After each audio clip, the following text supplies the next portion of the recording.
கடவுள் வழிபாடு தேவையா என்ற தலைப்பில் மதிப்பிற்க மரியாதைக்கு உரிய உலக சமுதாய சேவா சங்கத்தின் பேராசிரியர், முதுநிலை பேராசிரியர் வேதசுப்பையா ஐயா அவர்கள் நம்மிடையே இணைந்து உருவக் கடவுள் வழிபாடு தேவையா என்ற சிந்தனையை சிந்திக்க நம்மிடையே விண்ணலை வழியாக இணைந்துள்ளார்கள்.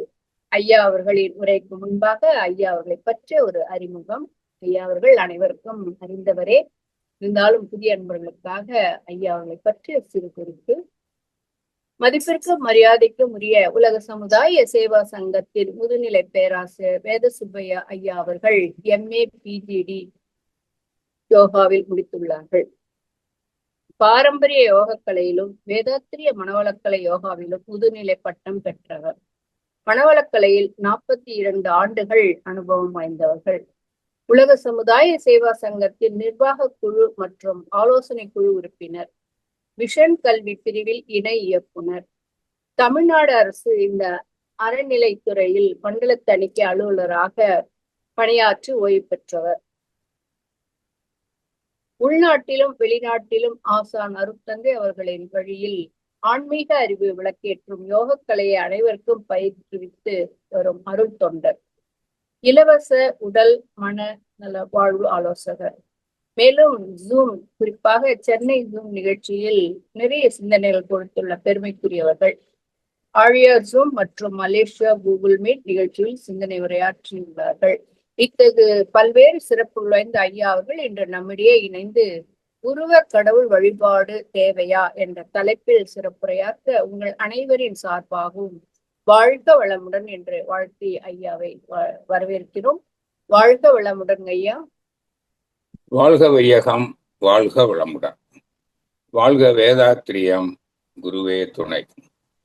இன்றைய இணையவழி நிகழ்ச்சியிலே கலந்து கொண்டிருக்கின்ற சிந்தனையாற்றல் மிக்க சகோதர சகோதரிகள் அனைவருக்கும், இந்த நிகழ்ச்சியை நல்ல விதமாக நடத்தி கொண்டிருக்கின்ற அனைத்து வேதாத்திரிய அருள் தொண்டர்களுக்கும், உலக சமுதாய சேவா சங்க தலைவர் உள்ளிட்ட அனைத்து நிர்வாகிகளுக்கும் எனது அன்பையும் மகிழ்ச்சியும் தெரிவித்து எனது உரையை தொடங்குகிறேன். அன்பானவர்களே, நாம் இன்று ஒரு நல்ல தலைப்பிலே நாம் சிந்திக்க இருக்கிறோம். உருவக் கடவுள் வணக்கம் தேவையா? மகரிஷி முதல்ல கடவுள் வணக்கம்னா என்ன அப்படின்னு தெரிஞ்சாதானே அது தேவையா தேவையில்லைன்றத நம்ம தெரிஞ்சுக்க முடியும். மகரிஷியுடைய கடவுள் ஒரு கவியில சொல்றார், பல கடவுள் பல மதங்கள், பல மதங்கள் பல கடவுள் பழக்கம் ஒழித்து உண்மை ஒன்றை தேர்ந்தெடுக்கும் அப்படின்னு சொல்றாங்க. இது இப்ப நான் பொதுவா சொல்றேன். பொதுவா நம்ம கடவுளை வணங்குறோம் அல்லவா, நம்முடைய பெற்றோர்கள் சொல்லிதான் நம்ம வணங்கிட்டு இருக்கிறோம். இது எல்லாருக்கும் தெரியும். சின்ன குழந்தையா இருந்தபோது அவங்க வணங்கினாங்க, அதனால அவங்க நம்மளை வணங்க வச்சிருக்கிறாங்க. இதான உண்மை. இப்ப நான் ஒரு குழந்தையா பிறந்தேன், அவங்க எதை கடவுள்னு நினைக்கிறாங்களோ அந்த கடவுள் தான் எனக்கு இந்த குழந்தைய கொடுத்துருக்கிறார் அப்படின்னு நினைக்கிறாங்க. அப்புறம் அவங்க அந்த குழந்தைக்கு பேர் வைக்கிறப்போ அல்லது அப்புறம் சிலர் கோயிலுக்கெல்லாம் கூட்டிகிட்டு கொண்டு போறாங்க குழந்தைய. அப்புறம் அவங்க அந்த கடவுளை வணங்குறாங்க. பெரும்பாலும் உருவ கடவுள் தான் வணங்கியிருக்கிறாங்க. அது நம்முடைய இந்திய மதங்கள் அது சைவம் வைணவம்னு 2ஆ பிரிக்கிறோம். அதுல நிறைய கடவுள்களை வணங்குறாங்க. அதுக்கு பின்னாடி கிறிஸ்தவர்கள் எடுத்துட்டீங்கன்னா அவங்க இயேசுவை வணங்குகிறார்கள். இயேசுவின் பிதாவின் நாமத்தை, அவங்க கடவுளை உருவம் இல்லாத கடவுளை தான் வணங்குறதா சொல்றாங்க. ஆனா உருவம் உள்ள அந்த இயேசு மூலமாக வணங்குகிறார்கள். கோயிலுக்கு போறாங்க, சர்ச்சுக்கு போறாங்க, இதெல்லாம் பண்ணிட்டு இருக்காங்க. இதெல்லாம் வணக்கம். அந்த கடவுள்கிட்ட வேண்டுறாங்க, நம்ம அந்த குழந்தை நல்லபடியா இருக்கணும், ஆரோக்கியமா இருக்கணும், ரொம்ப நாளைக்கு வாழணும், நல்ல அறிவுள்ள பிள்ளையா வளரணும், நல்லா தொழில் செஞ்சு பொருள் ஈட்டணும், அது கல்யாணம் பண்ணிக்கிட்டு நல்லபடியா குடும்பம் நடத்தி இந்த உலக இன்பங்களை அனுபவிக்கணும், பிறருக்கு உதவணும். இதுதான் நல்ல வாழ்க்கை. அதுக்காகத்தானே கடவுளை வேண்டுறாங்க. நீங்களே சொல்லுங்க. இப்ப என்னுடைய உரையில ஏதோ அப்படி கேட்டுட்டு போறது இல்லை. நான் கொஞ்ச நேரம் தான் பேச போறேன். அதுக்கப்புறம் உங்களுடைய கேள்வி பதிலுக்கு நான் கேள்விகளுக்கு எல்லாம் பதில் சொல்ல இருக்கிறேன். அதனால ஏதோ சொன்னாரு, அவரு சொன்னாரு, இவரு சொன்னாரு, ஏதோ சொல்லிட்டு போட்டாருங்கிறது இல்லை. இப்ப நான் சொல்றதை நல்லா புரிஞ்சுக்குங்க. இதுதான் மதங்கள். மதங்கள்ல கடவுளை வணங்குறது, வேண்டுறது, இதுதான் கடவுள் வணக்கமாக இருக்கிறது. இதுல ஏதாவது மாற்று கருத்து இருந்தா நீங்க அப்புறம் கேட்கணும். எதுல கேள்வி கேட்கணும்னு சொல்லி இருக்கிறேன்ல, இதுல மாற்று கருத்து இருக்கா? சரி. அப்படின்னா அந்த கடவுளை வேண்டுகிறார்கள், வணங்குகிறார்கள். எல்லாரும் அந்த வேண்டுதல்களுக்கெல்லாம் நிறைவேறி இருக்குதா? கடவுளே என்ன நல்லா வை அப்படின்னு தானே வேண்டுறாங்க. நம்ம எல்லாம் நல்லா இருக்கணும், நானும் நல்லா இருக்கணும், உலகத்துல எல்லாரும் நல்லா இருக்கணும், எல்லா உயிர்களும் நல்லா இருக்கணும், அப்படித்தானே வேண்டுறாங்க. எல்லாரும் நல்லா இருக்காங்களா அப்படின்னா இதுதான் ஒரு கேள்விக்குறியா இருக்கு. அப்பதான் நம்ம முன்னோர்கள், நம்மள மாதிரி முன்னோர்கள், பெரியவங்க, இப்ப வேதாத்திரி மகரிஷி கூட நம்முடைய ஒரு முன்னோர் தான். அவரு ஒரு பெரியவர் இல்லைங்களா? அவரு சிந்திக்கிறார். ஏன் இந்த கடவுளை நம்ம இதெல்லாம் வணங்குறாமே, மக்கள்லாம் வணங்குறாங்களே, ஏன் அவங்க நல்லா இல்லை, ஏன் துன்பப்படுகிறார்? அப்பதான் அவர் ஆராய்ச்சியில கண்டுபிடிக்கிறார். அதுக்கு முன்னாடியே கண்டுபிடிச்சிருக்கிறாங்க. நம்ம நாட்டுல சித்தர்கள்னு இருந்திருக்காங்க, ஞானிகள். சித்தர்கள்னா, ஞானிகள்னா சித்தர்கள். தமிழ்நாட்டுல ஞானிகள். ஞானிகள்னா யாரு? துன்பமில்லாமல் வாழும் வாழ்க்கை முறையை அறிந்தவர்கள்னு பேர். இப்ப எல்லாரும் துன்பம் இல்லாம தானே வாழணும்னு விரும்புறோம். அதுதானே கடவுளை வேண்டுறாங்க. அப்போ இதுக்கு முன்னாடியே, மகரிஷிக்கு முன்னாடியே எத்தனையோ மகான்கள் நம்ம நாட்டுல வாழ்ந்திருக்கிறாங்க. அதுவும் குறிப்பா தமிழ்நாட்டுல வாழ்ந்திருக்கிறாங்க. இங்கதான் தமிழ்நாடு தான் ஆதியில தமிழ் மொழி ஆதி மொழி எல்லாம் சொல்றாங்க. அப்போ அறிவை இந்த மதங்கள் எல்லாம், சைவம் வைணவம் எல்லாம், எல்லா மதங்களுக்கும் ஆதியான மதம் சமயம் அது இங்கதான் தோன்றியது என்பதெல்லாம் உண்மை. அப்போ அந்த பெரியவங்க கண்டுபிடிச்சிருக்கிறாங்க. என்ன கண்டுபிடிச்சிருக்காங்கன்னா, இந்த கடவுள் எதுன்னு நீ அறியணும். இதான் மனிதனுடைய 6வது அறிவு. கடவுளை வேண்டுவது அல்ல. எல்லோருக்கும் ஒரு 6வது அறிவு இருக்கு மனுஷனுக்கு. ஒரு குழந்தையா பிறந்து கொஞ்ச நாள் ஆன உடனே, ஒரு 3 வயசுக்கு ஆன உடனேயே இந்த இயற்கை நிகழ்ச்சிகளை பாக்குறாங்க. பாருங்க, பிள்ளைகிட்ட கேப்ப இது என்ன. இப்ப சூரியனை பாக்குதுன்னு வச்சுக்கோங்களேன் குழந்தை. சூரியனை இது என்னன்னு கேட்கும். எங்க இருந்து வருது, எப்படி வருது, எங்க போகுது, மறுநாள் ஏன் இது வருது, எப்படி வருது, ஏன் வருது, ஏன் இப்படி எல்லாம் கேட்பாங்களா இல்லையா? இதுதான் மனிதன். அப்போ இது மாதிரி அப்புறம் ஒரு ஸ்டேஜ் வருது. நான் யார், எங்க இருந்து வந்தேன், ஏன் வந்தேன், ஏன் வாழ்றேன், இறந்த பிறகு என்ன ஆகுறேன் அப்படின்ற ஒரு கேள்வி வரும் அல்லவா? அந்த கேள்வி வந்த போதுதான் அவங்க ஒருத்தர் கண்டுபிடிச்சாங்க. அப்படி கேள்வி கேட்டு கேட்டு கேட்டு கேட்டு ஆதியில கண்டுபிடிச்சாங்க. அதுதான் தெய்வம்னு ஒண்ணு இருக்கு, கடவுள்னு ஒண்ணு இருக்கு. அதுதான், அதுக்கு உருவம் இல்லை, அது தூணிலும் துரும்பிலும் இருப்பது, அங்கெங்கென்னாதபடி எங்கும் நீக்கமற இருப்பது, அது அனைத்தையும், அது சர்வ வல்லமை பொருந்தியது, எல்லாம் வல்லது, அதுதான் அனைத்தையும் ஆக்குகிறது, அதற்கு அறிவு இருக்கிறது. அப்போ யாவும் அறிந்த, எல்லாம் வல்ல, எங்கும் நிறைந்த மெய்ப்பொருள், அது எப்பவும் நிரந்தரமாக இருக்கிறது. அதுக்கு அது எங்கும் நிறைந்து இருப்பதனால உருவம் இல்லாதது. அதுதான் அது என்னன்னு கண்டுபிடிச்சாங்க. அறிவும் ஆற்றலும் உள்ள வெளி, ஸ்பேஸ். அதை இன்னும் தெளிவா சொன்னா இருட்டு. கருப்பு, கருப்பா இருக்கு பாருங்க, டார்க்னஸ். இதை என்னைக்கோ கண்டுபிடிச்சு, அதுதான் அதுக்குரிய ஆற்றலால அது எழுச்சி பெற்று விண்ணாகி, காற்றாகி, நெருப்பாகி, நீராகி, மண்ணாகி, அண்டங்களாகி. அண்டங்கள்னா சுய ஒளி உடைய நட்சத்திரங்கள், அப்புறம் கோள்கள். இப்ப நம்ம பூமி, இப்ப நம்ம கண்ணுக்கு தெரியுது அல்லவா, நம்ம பார்க்கிறோம் சூரியன். சூரியன் அல்லாம இங்க என்ன இருக்குது? புதன் இருக்கு, சுக்கிரன் இருக்கு, பூமி இருக்கு. பூமி, நிலவு பார்க்கிறோம். புதன் சுக்கிரன் எல்லாம் நம்ம பார்க்கிறோம்.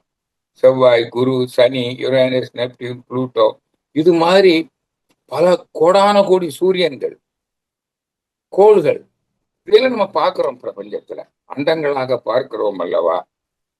இதுல இந்த நில உலகத்துல இங்க அங்கெல்லாம் நிலம், நிலம், நீர், நெருப்பு, காற்று, விண்ணுதான் இருக்கு, ஐம்பூதங்கள்.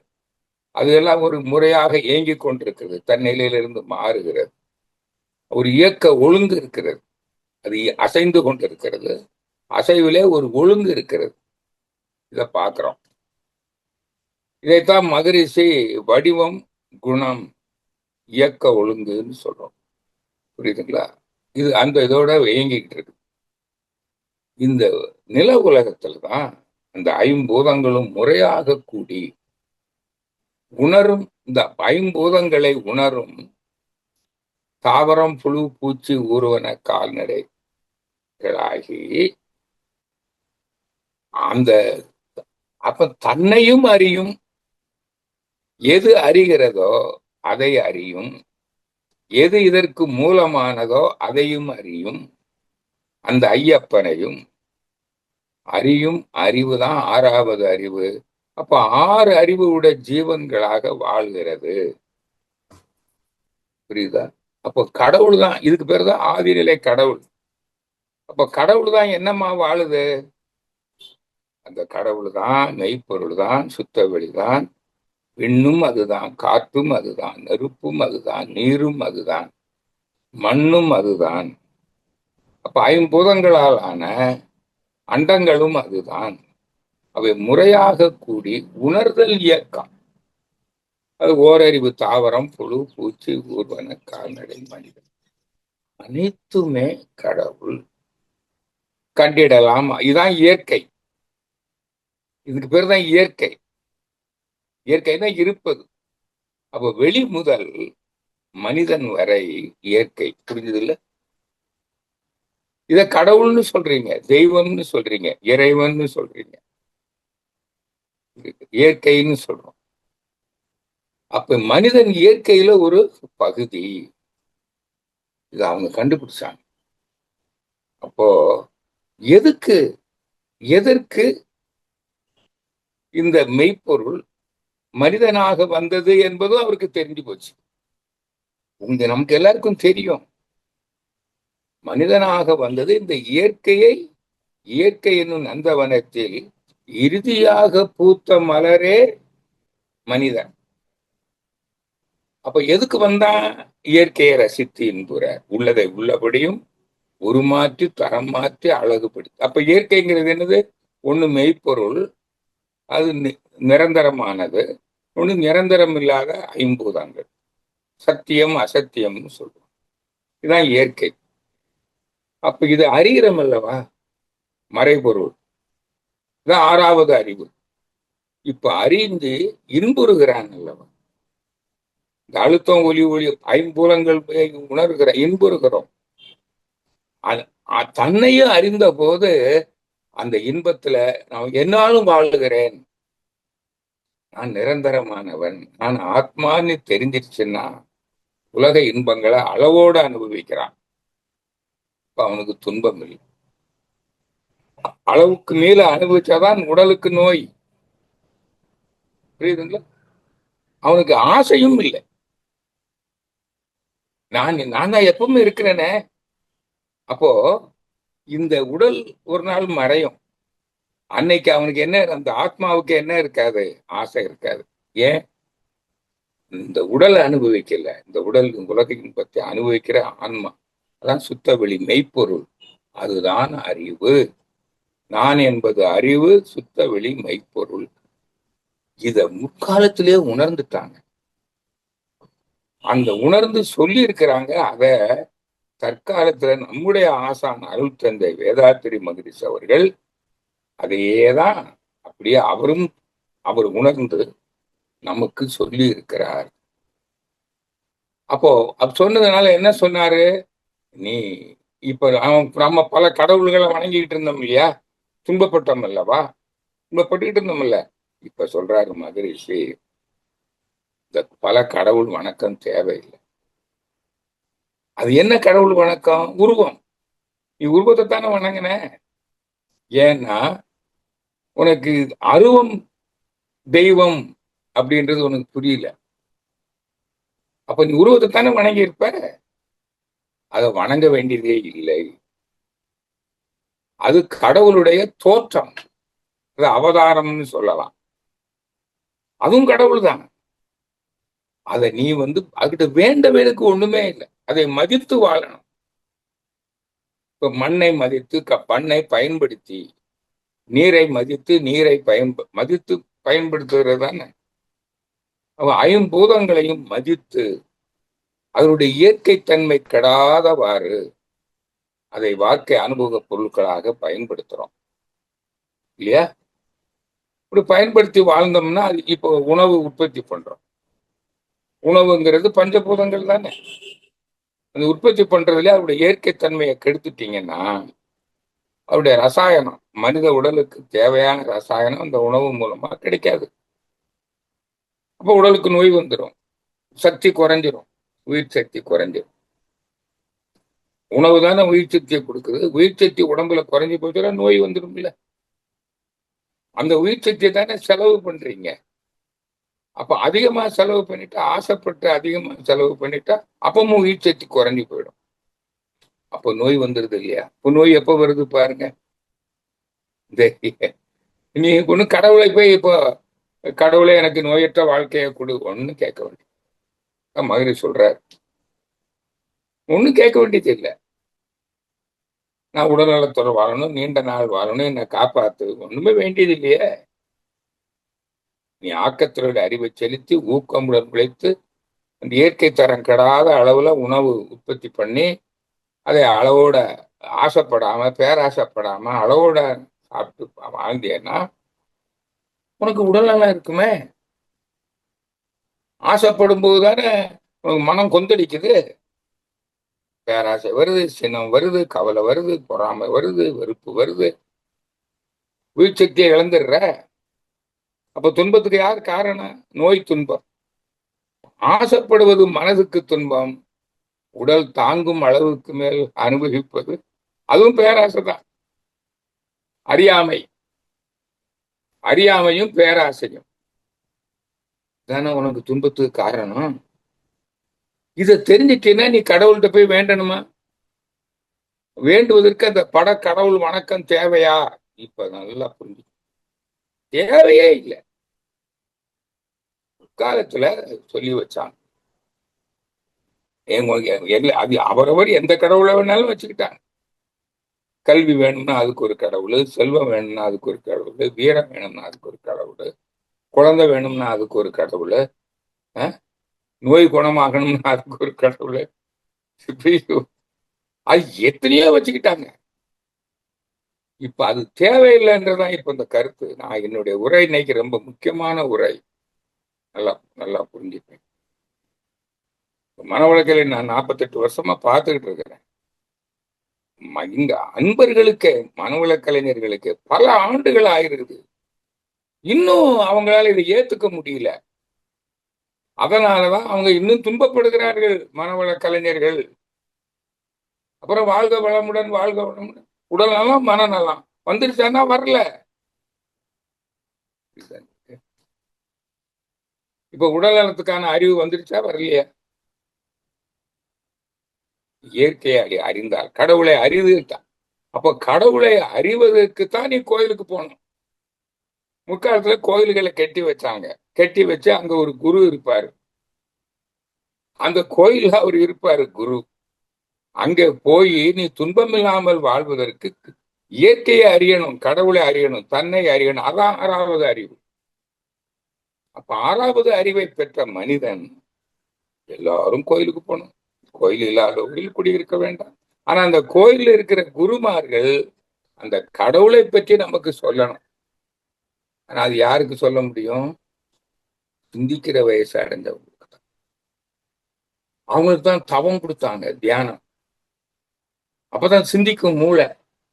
மறைபொருளை கவனிக்கணும்னா, கடவுளை அறியணும்னா காந்தம், விண், வெளி இந்த மூணையும் அறியாம மனம், உயிர், தெய்வம் நீங்க கடவுளை அறியவே முடியும். அப்போ தீட்சை கொடுத்து காந்தம் பற்றிய ஒரு அறிவு, அனுபவ அறிவு, இதுதான் காந்தம், இது உயிர், அது வெளி. அப்ப இந்த மறைபொருள் தானே இயற்கையில ஒரு பகுதி. அப்ப இயற்கையை முழுமையா அறியணும். அழுத்தம், ஒளி, ஒளி, சுவை, வாசனையா அறியறோம். ஓகே, இவ்வளவுதான் இருக்கா? காந்தம் இருக்குது, விண்ணு இருக்குது, வெளி இருக்குது. அப்ப இந்த மூன்று மறைபொருளையும் அறியணும் அல்லவா? அதுக்குத்தான் தவம். தவம் கொடுக்காம அது புரியவே புரியாது. முற்காலத்துல இந்த தவம் எல்லாருக்கும் கிடைக்கல, எல்லாராலும் தவம் செய்ய முடியல. 60 வயசுக்கு மேலதான் சிலரால் அந்த தவம் செய்ய முடிஞ்சது. ஆகையினால முற்காலத்துல இருந்த பெரியவர்கள் என்ன பண்ணாங்க, இந்த சிந்திக்க தெரியாத குழந்தைகள் இருக்காங்க இல்லையா, இயலாது, மூளைத்திறன் இல்லை, சிந்திக்கும் வயதை அடைந்த பிறகும் சிந்தித்து விளங்கிக் கொள்ள முடியாதவர்கள், தவம் செய்ய முடியாதவர்கள், தயம் செய்யாதவர்களுக்கு அதுதான் அவங்க கற்பனை உருவங்களை சொன்னாங்க. கடவுள் தான். நீ என்ன இன்னைக்கு எதுக்கு வேண்ட? உடல் நலம், பொருள் வளம், நட்பு நலம், எல்லாத்துக்கும் வேண்ட. என்ன வளம் வேணுமோ அதுக்கு ஒரு கடவுளை கற்பிச்சு அந்த கடவுளை நீ வேண்டு, அந்த கடவுளை வணங்கி நீ எனக்கு வேணும்னு நினைச்சேன்னா உனக்கு தரும். நீ எப்படி இருக்கணும்? நீ எல்லார்ட்டையும் அன்பா இருக்கணும். ஏன்னா எல்லாரும் யாரு? எல்லாரும் கடவுளுடைய பிள்ளைகள். உனக்கு வேண்டியதெல்லாம் கொடுத்துருக்கணும். நீ எல்லார்ட்டையும் அன்பா இருக்கணும். யாருக்கும் துன்பம் தரக்கூடாது, பிறருக்கு துன்பம் தரக்கூடாது, உனக்கும் துன்பம். உலக இன்பங்களை அளவோடு அனுபவிக்கணும். எப்படின்னா, நீ இப்ப அளவோடு அனுபவிச்சாதான் நீ இறந்த பிறகு சொர்க்கம்னு ஒண்ணு இருக்கு, நீ நல்லவனா வாழ்ந்தா அங்கேயும் போய் இன்பத்தை அனுபவிக்கலாம். நீ அளவுக்கு மேல அனுபவிச்சேன்னா இங்கேயும் துன்பப்படுவ, செத்த பிறகு நரகத்துக்கு போவ, அங்க போய் துன்பப்படுவ. இதுக்கு கதைகள் நிறைய. இதுக்குதான் 18 புராணங்கள் வந்தது நம்முடைய இந்திய தத்துவத்துல. அந்த இந்திய தத்துவத்துல அந்த உருவங்கள் வணக்கம் எதுக்கு வந்ததுன்னு தெரியுதா? அந்த உருவ கடவுள்கள் எல்லாம் என்ன சொல்லிச்சு? நீ எப்படி வாழணும், ஒழுக்க உணர்வு, உனக்கும் பிறருக்கும் துன்பம் தராம வாழணும். உன்னுடைய செயலை சமுதாயத்துக்கு கடன்பட்ட உணர்வுல சமுதாய முன்வைச்சு பொருள் ஈட்டி யாருக்கும் துன்பம் தராமலும் பிற துன்பம் போக்கி வாழ ஈகை. இப்படி வாழ்ந்தால் நான் உன்னை வாழ வைப்பேன், நீ துன்பம் இல்லாமல் வாழ்வாய். நீ இறந்த பிறகும் உனக்கு சொர்க்கத்துல இடம் கொடுப்பேன். இல்லைன்னா நீ வாழும் போதும் நான் உன்னை தண்டிப்பேன், துன்பம் தருவேன். மரணத்துக்கு, உன் உடல் மரணத்துக்கு பிறகும் உன் ஆன்மா நரகலோகத்துக்கு தான் போகும். புரிஞ்சுதுங்களா? இதுதான் நம்முடைய கடவுள் உருவ வணக்கத்துல, அந்த கடவுள் வணக்க முறையில சொல்லப்பட்டிருக்கிற புராணம். அதனால நீ கடவுளுக்கு பயந்து, அதான் பயபக்தி. சிலை வணக்கத்துல மாதிரியே சொல்றாரு. சிலை வணக்கம், இந்த உருவ கடவுள் வணக்கம், இது இது இது அங்க உருவ கடவுள் கிறிஸ்டியானிட்டியில இவரே சொல்லிட்டாங்க. யாரு? இயேசு பிரான். இஸ்லாத்துல ஒன்றும் சொல்லவே இல்லை. அது உருவம். ஜைனம், பௌத்தம் இதெல்லாம் அவங்க உருவமே சொல்லலை. ஆனா அவங்க அந்த சுத்த வெளி, அறிவு, டார்க்னஸ், கும்மிருட்டு, ஸ்பேஸ், இதுதான் கடவுள்னு அவங்க எங்கேயாவது சொல்லியிருக்காங்களான்னு எனக்கு தெரியல. ஒருவேளை அவங்க வாழ்ந்த காலத்துல சொல்லியிருக்கலாம், நூல்கள்ல எங்கேயாவது எழுதியிருக்கான்னு எனக்கும் தெரியல. நான் படிக்கவும், எனக்கு மகரிஷி படிச்சது. ஏதோ நான் கொஞ்சம் பகவத்கீதை படிச்சிருக்கிறேன், மற்ற பைபிள் மற்றதெல்லாம் கொஞ்சம் கொஞ்சம் படிச்சிருக்கிறேன், திருக்குறளை படிச்சிருக்கிறேன், தமிழ் இலக்கியங்களை படிச்சிருக்கிறேன். மகரிஷி சொல்றது எனக்கு ஏற்புடையதாக இருக்கிறது. ஆகையினால நானும் பல கடவுள்களை வணங்கிக்கிட்டு இருந்தவன் தான். அதுவும் தமிழ்நாடு அரசு இந்து அறநிலையத்துறையில தணிக்கை அலுவலராக பணியாற்றியவன். அது போக குடும்ப கடவுள்னு கும்பிடுறோம் பார்த்தீங்களா, குல தெய்வங்கள். அதுக்கு ஒரு புராணம் இருக்கும், ஒரு கதை இருக்கும். ஆனா மகரிஷி கிட்ட வந்த பிறகுதான் தெரிஞ்சது, அவங்கெல்லாம் நம்மளை போல வாழ்ந்த நம்முடைய முன்னோர்கள். எப்படி இப்ப நம்ம தாத்தா பாட்டி பாட்டன் முப்பாட்டனை வணங்குற மாதிரி அதே முப்பாட்டன்கள் தான். நம்ம முப்பாட்டனுக்கு முப்பாட்டனை வணங்கி இருக்கிறோம், அவங்க தொடர்ந்து வணங்கிட்டு வரோம். அது அப்ப நம்மளுடைய குல தெய்வம். இப்ப எங்களுக்கு சொல்லியிருக்காங்க, பொன்வண்டையனார் தூத்துக்குடி மாவட்டத்துல திருச்செந்தூர் வட்டத்துல இருக்குது எங்க குலதெய்வம். கேட்டா அது நம்ம குலதெய்வம்டா. அப்ப இது யாருன்னா நம்முடைய பங்காளிகள். இப்ப நிறைய குடும்பம் இருக்குது, அப்புறம் முன்னோர்கள் வணங்கி வந்திருக்கிறாங்க. அது யாருன்னா நம்ம முன்னோர். அவங்க நமக்கு உதவுனாங்க, வாழும் போது நமக்கு வாழ வழிகாட்டினாங்க, வாழும் முறையை சொல்லி கொடுத்தாங்க பெரியவங்க.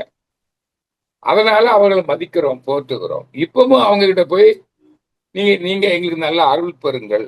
அருள்னா என்ன? அருள் தருவாய்னா அறிவை தருவாய். ஆனா அறிவுன்னு கேட்கல, புரியுதா உங்களுக்கு? இப்ப நம்ம புராண கடவுள்கள்லாம் இருக்கு பாருங்க, அந்த கோயிலுக்கு எல்லாம் என்ன பேருங்க? அருள்மிகு, அருள்துறை. அருள்னா என்னது அதான் தெரியல.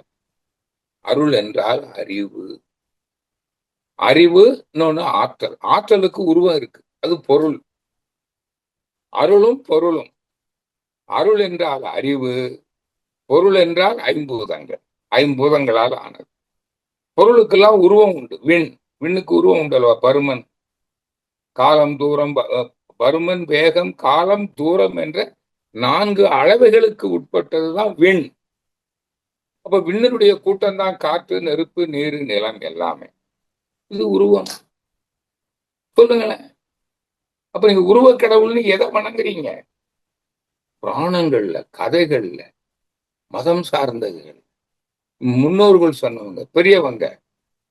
இப்போ சாய்பாபான்னு ஒருத்தர் இருந்திருக்கிறார், நமக்கு தெரியுது. இப்ப எத்தனையோ பேரு நம்ம காலத்திலேயே வாழ்ந்தவங்க நிறைய பேர் இருக்கிறாங்க, வாழ்ந்து மறைந்த நல்லவங்களா வாழ்ந்திருக்காங்க, வாழ்காலத்துல பிறருக்கு உதவி இருக்கிறாங்க. பாபா போன்றவர்கள். எங்க ஊர்ல தூத்துக்குடி பக்கத்துல சேர்மன் அருணாசல சாமின்னு ஒன்று இருக்கு. சேர்மன்னா டிஸ்ட்ரிக்ட் போர்டு. ஆங்கிலேயர்கள் காலத்துல அந்த மாவட்ட நிர்வாக அமைப்புல ஒரு சேர்மனா இருந்தாராம். கோட் சூட்லாம் போட்டிருப்பாரு. அவருக்கு கோயில் கட்டி வச்சிருக்கிறீங்க சேர்மன் அருணாசல சாமின்னுட்டு. எத்தனை பேர் இங்க கோயம்புத்தூருங்க வாழை தோட்டத்தை ஐயன் எத்தனை இருக்குது. இப்ப இந்த கணக்கம்பட்டி சாமியாரு, சித்தர்கள், எத்தனை சித்தர்கள். அவங்களெல்லாம் குலதெய்வம் தான், முன்னோர்கள் தான். நல்லபடியா வாழ்ந்து எல்லாரும் நல்லா வாழ்றதுக்கு உதவுனாங்க பாருங்க. அவங்க எல்லாம் அவங்கள போய் கேட்டு அவங்க சொன்ன அறிவின்படி வாழ்ந்தா போதும். நீ அங்க போய் பூஜை பண்ணி ஏதோ கேட்டு வாங்குறதே கிடையாது. அவங்க சொல்லிட்டாங்க ஏற்கனவே நீ எப்படி வாழணும்னு. ஏதும் நன்றும் பிறர் தர வாரா, எல்லாரும் சொன்னதுதான் சொல்லியிருக்காங்க. உனக்கும் நல்லதாய் ஊருக்கும் நல்லதாய் எண்ணுதல், எண்ணம் சொல் செயலால் உனக்கோ பிறருக்கோ துன்பம் தராமலும் பிறர் துன்பம் போக்கியும் வாழ்பவனே நலமாக வாழ்வான்.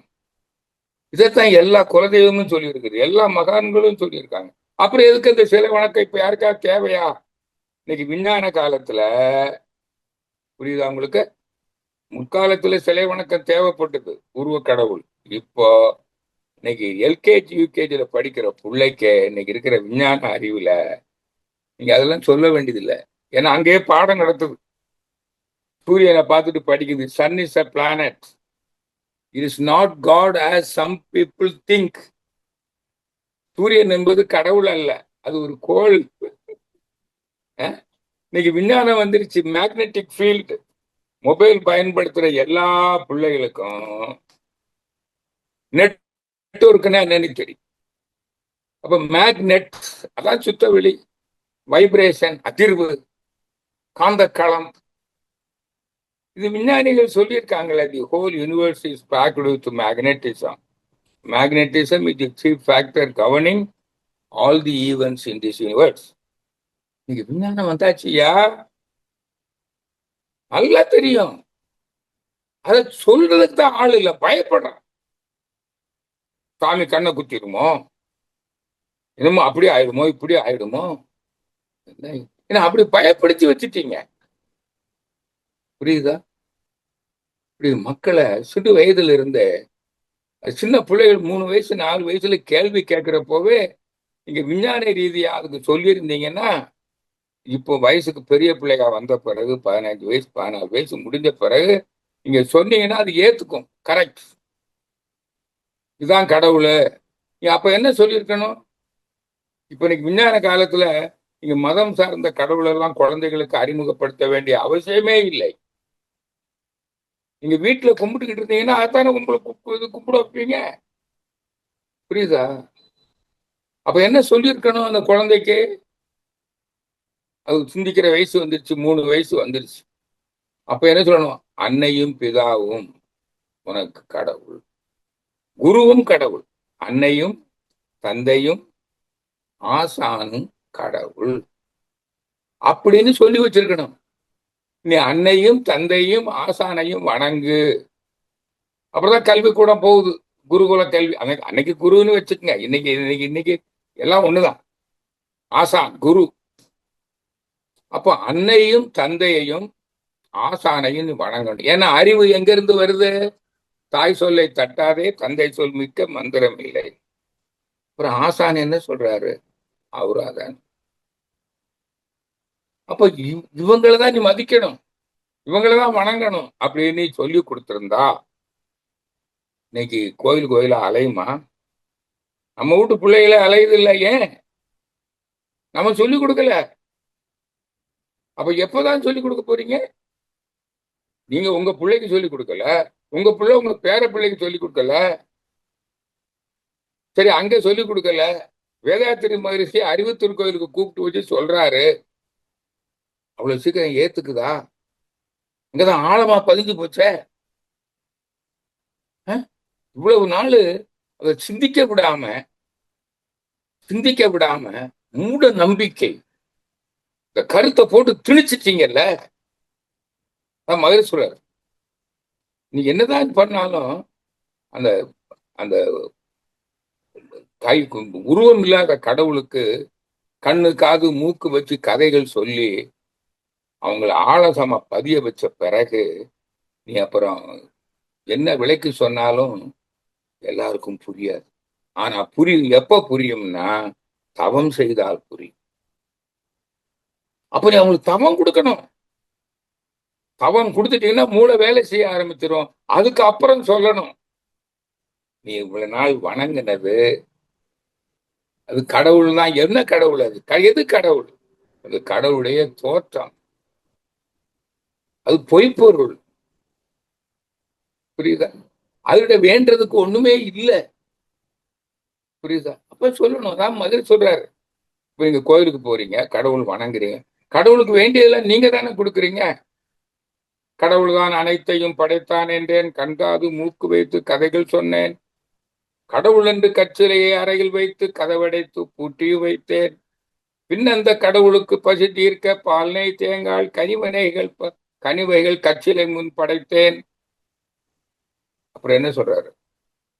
கடவுள் நிலையை அறிந்த போது என் செய்கையெல்லாம் சிறு பிள்ளை விளையாட்டுன்னு தெரிஞ்சுக்கிட்டேங்கிறாரு. புரியுதுங்களா? இப்ப கேட்கிறேன், என்னுடைய உரையை கேட்டுக்கொண்டிருக்கிற அத்தனை பேரையும் கேட்கிறேன். இனியும் நீங்க யூடியூப்ல கேட்க போறீங்க, இருக்கும், இன்னும் பல ஆயிரம் ஆண்டுகளுக்கு இருக்கும். சொல்லுங்க, நான் இருக்க வரைக்கும் என்கிட்ட கேள்வி கேளுங்க, உங்களுக்கு அத்தனை பேருக்கும் கிளியர் பண்ணிட்டு போயிடுவேன். நீங்க கேள்விக்குள்ள வரப்போகுது. புரியுதுங்களா?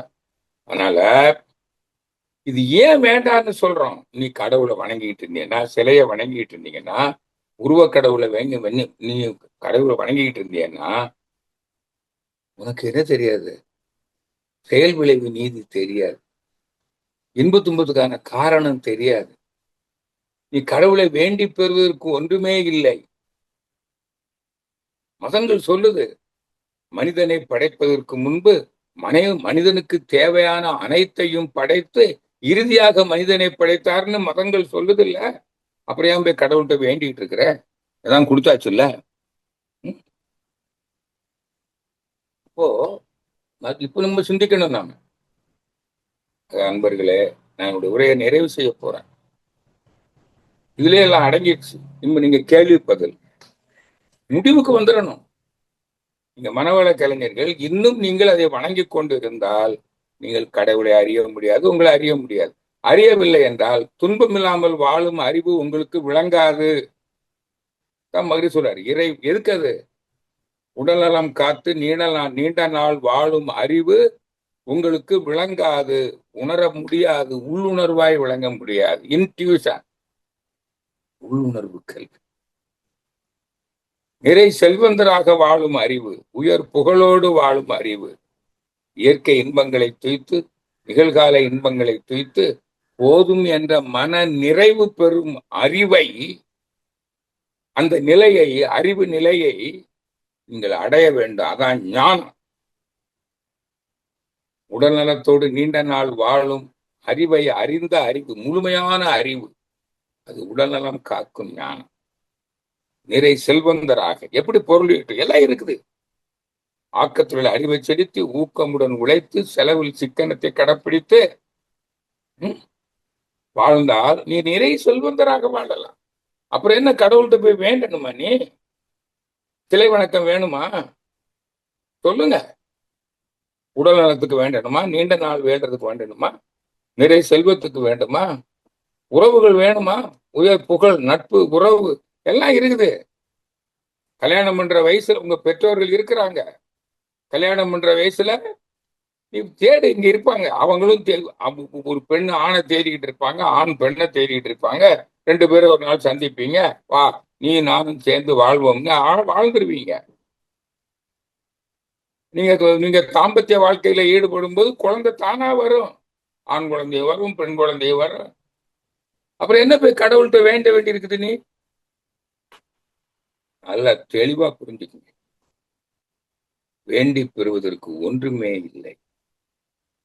அதனாலதான் பல கடவுள், பல பழக்கம் தேவை, வேஸ்ட், கால விரயம். அது மட்டும் இல்ல, அதை வணங்கிக்கிட்டு இருந்தியன்னா நீ அறிவை அறிய முடியாது. அதான் அறிவு திருக்கோயில்.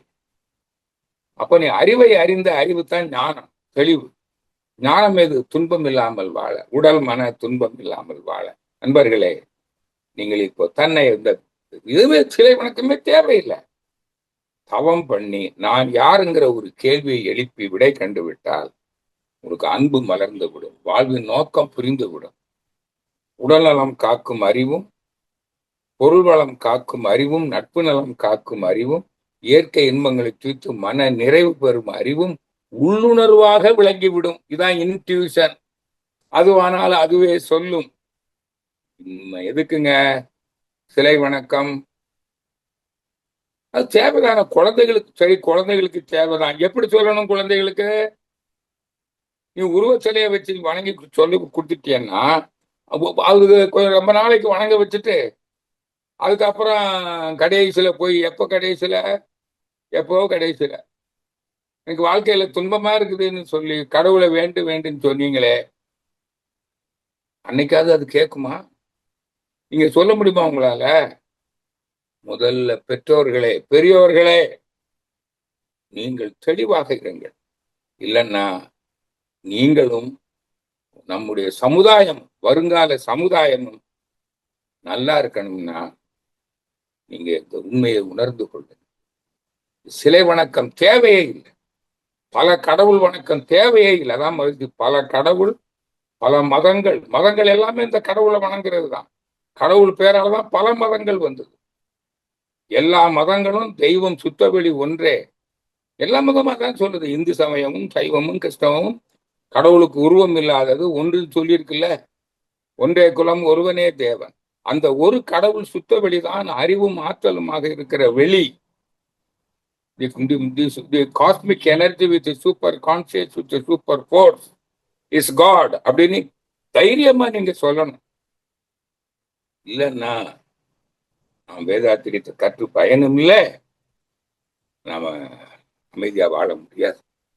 ஆக அமைதியாக வாழணும், துன்பம் இல்லாமல் வாழணும்னா இந்த பல கடவுள் வணக்கம் தேவையா அப்படின்னு நான் சொன்னதுக்காக விடாதீங்க. முடியாது உங்களால. இன்னும் நான் சொன்னதை சிந்தனை பண்ணுங்க. கேள்விகள் வந்தால் என்னோட தொடர்பு கொள்ளுங்க. இப்பவே கேளுங்க, பின்னாடி கேளுங்க. என்னுடைய நம்பரை போட்டுருங்க. 7010955300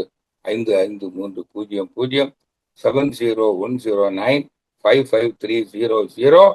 நீங்க எப்ப வேணாலும் கூப்பிடலாம். காலையில சொல்ல, காலையில மார்னிங் 9 to 9, காலையில 9 மணிலிருந்து இரவு 9 மணி வரை எப்ப வேணாலும் கூப்பிடுங்க. நான் வேற ஏதாவது வேலையில இருந்தா அங்க மிஸ்டு கால்ல இருக்கும். எனக்கு நேரம் கிடைக்கிறப்போ நானே உங்களை அழைத்து பேசுவேன் என்று கூறி, நல்லதோர் வாய்ப்பளித்த உங்கள் அனைவருக்கும் வாழ்த்துக்கள் கூறி நிறைவு பெறுகிறேன். அனைவருக்கும் நன்றி, மகிழ்ச்சி, வாழ்த்துக்கள். வாழ்க வளமுடன். தற்பொழுது ஐயா அவர்கள் நம்முடைய கேள்விகளுக்கு சிறப்பான பதில் அளிக்க உள்ளார்கள். கேள்வி கேட்க விரும்பும் அன்பர்கள் பெயரையும் ஊரையும் தெரிவித்துக் கொண்டு தங்களுடைய கைபேசி தாங்களே அன்மியூட் செய்து கொண்டு கேள்விகளை மட்டும் சுருக்கமாக கேட்கும் போது அனைவருக்கும் அது பயனுள்ளதாக அமையும் என்பதை அன்போடு தெரிவித்துக் கொண்டு, முதலாவது அன்பராக நம்பர் 1, நீங்க யாரு, உங்க பேரை சொல்லிட்டு ஐயா கிட்ட உங்களுடைய கேள்வி கேட்கலாம். 1ன்னு போட்டிருக்கீங்க.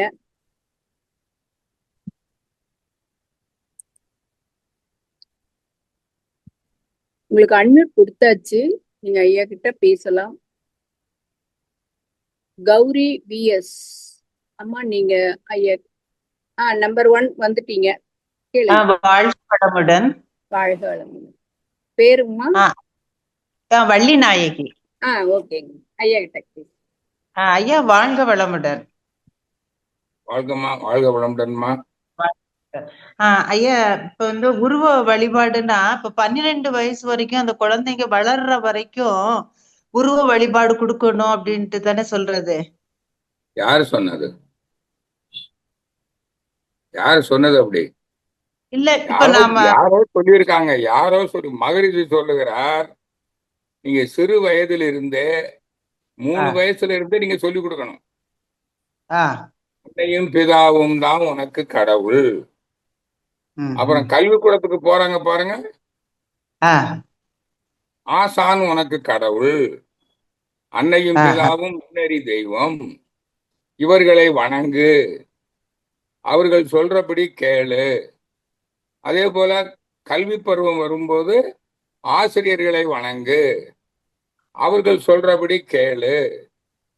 அந்த அறிவின் வழியை வாழும் போது நீ நலமாக வாழ்வாய். இதைத்தான் சொல்லியிருக்கிறாரு வேதாத்திரி மகரிஷி அவர்கள். சரி ஐயா, சரி. இல்ல, நான் நினைச்சது என்னன்னா, சிறு வயதுல அவங்களுக்கு இந்த அருவம் உருவம் வித்தியாசம் தெரியாது. அவங்களுக்கு உருவத்தை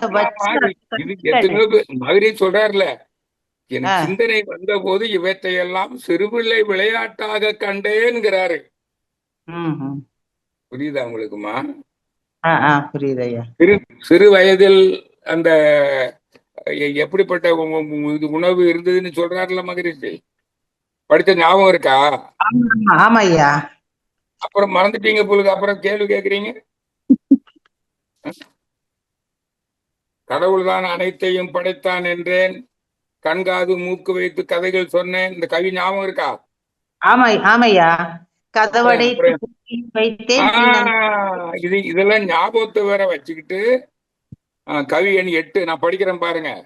கடவுள் தான் அனைத்துமே படைத்தான் என்றேன், கண்காது மூக்கு வைத்து கதைகள் சொன்னேன், கடவுள் என்று கச்சிலையே அறையில் வைத்து கதவு அடைத்து பூட்டியும் வைத்தேன், பின் அந்த கடவுளுக்கு பசி தீர்க்க பால் நெய் தேங்காய் கனிவைகள் கச்சிலை முன் படைத்தேன், ஆனால் கடவுள் நிலைந்த அறிந்த போது என் செய்கையெல்லாம் விழிப்பு கண்டுவிட்டேன் சிறுபிள்ளை விளையாட்டாக. இப்ப நீங்க என்ன பண்ணலாம்னு இருக்கிறீங்க? இப்போ சொல்லுங்க, உங்க குழந்தைகளுக்கு என்ன சொல்லி கொடுக்க போறீங்க? அப்பதான் சொல்றாரு, பல ஆ, மதங்கள் கடந்து வரணும் அல்லவா?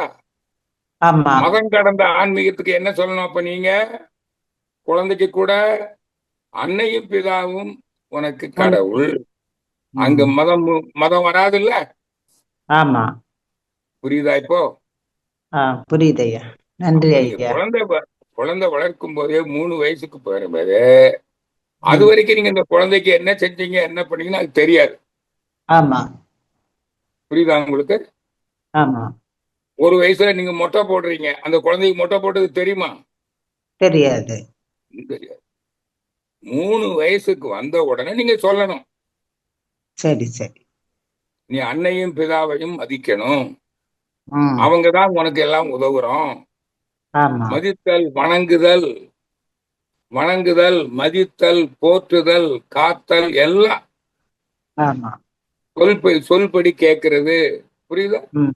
ஆமா, தானே வணக்கம். நீ சொல்றபடி செய்யறேன்னு. ஆமா. புரியுதா உங்களுக்கு? புரியுது ஐயா. புரியுது. ஆஹ் இத கரெக்டா பண்ணிருந்தோம்னா, ஆ, இப்ப நம்ம மனவள கலைஞர்கள், இப்ப நீங்க உங்களுக்கு உங்க பிள்ளைகளா பிறந்திருக்கோம் நீங்க மன்றத்துக்கு வர்றதுக்கு முன்னாடியே. ஆமா, ஆமா. பேர பிள்ளைங்களும் வந்துட்டாங்க. அதுக்கு அப்புறமாவது சொன்னீங்களா? சொல்றோம். பட் அவங்களுக்கு இந்த சொன்னீங்களா? அது உருவம் சொல்றோம், ஆனா என்ன பட்டு இல்ல. அவங்க அந்த எங்க உருவத்தை சொன்னீங்க நீங்க? வச்சுதானே அவங்க அதை எடுத்துக்கிறாங்க. என்னமா சொன்னீங்க உங்ககிட்ட? இதுக்கு முன்னால கடவுள்னு சொன்னதெல்லாம் உண்மை அல்ல. நீ இப்போ விஞ்ஞான உலகத்துல இருக்கிற, ம், ம், பிரபஞ்சம் முழுக்க ஒரு காந்த சக்தி இருக்கு. நீ பயன்படுத்துற மொபைல் போன், அது மூலமா போகிற செய்திகள் எது வழியா போகுது? ம். ஆமா, ஆமா. சரிங்களா? புரியுதாமா? நீங்க அப்படி ஆ, கேட்கல. ஏன்னா ஆமா, அதுதான் தெய்வம் என்று நீங்கள் தெளிவாக விளங்கிக் கொள்ளவில்லை. ஆமா ஐயா. ஆமா, காந்தம் தான் கடவுள். ஆமா. அதை 3ஆ பிரிக்கிறோம்: பிரபஞ்ச காந்தம், வான் காந்தம், சிவகாந்தம். காந்தம் தானே கடவுள். ஆமா, காந்த நிலை இது அப்பதான் இயற்கையை முழுமையா அறிய முடியும். ஆமா. அழுத்தம், ஒளி சுவை வாசனையை தம்மா அறிஞ்சிருக்கிறீங்க. ஐயறிவு வாழ்க்கை. ம். இந்த புலன்களுக்கு மறைவாக இருக்கிற 3 மறைபொருள் இருக்குல்ல, ஆமா. காந்தம், விண்வெளி. புரியுதா? புரியுது ஐயா. இதை புரியுது. அறிந்திருந்தா உங்களுக்கு கடவுள் எதுங்கிறது தெளிவா தெரிஞ்சிருக்கும். ம். அதனாலதான் தெய்வ நிலை அறியாமல் திகைக்கும் மக்களுக்கெல்லாம் தெளிவாக இறை உணர பிரம்ம ஞானம் தந்தேன். அப்ப நீங்க பிரம்ம ஞான பயிற்சி ஆழியார்ல தெய்வ நிலையை தெளிவாக விளங்கி கொண்டு வீட்டுக்கு போனவர், உங்க ம். பிள்ளைகள்கிட்டையும் பேர பிள்ளைகள்கிட்டையும் உங்க நண்பர்கள் உறவினர்கிட்ட நீங்க என்ன சொல்லணும்? துணிச்சலா சொன்னீங்களா? ம்ஹும். சொல்றோம். அதாவது அவங்களுக்கு சொல்றோம். நீங்க இந்த மெத்தடு வந்து உடல், உயிர் இதுகளெல்லாம் பத்தி நீங்க ஆராய்ச்சி பண்ணி சொன்னீங்களா? நீங்க சொன்னீங்களா? சொல்லி இருக்கிறோம். எப்படி ஆனா சொன்னீங்க?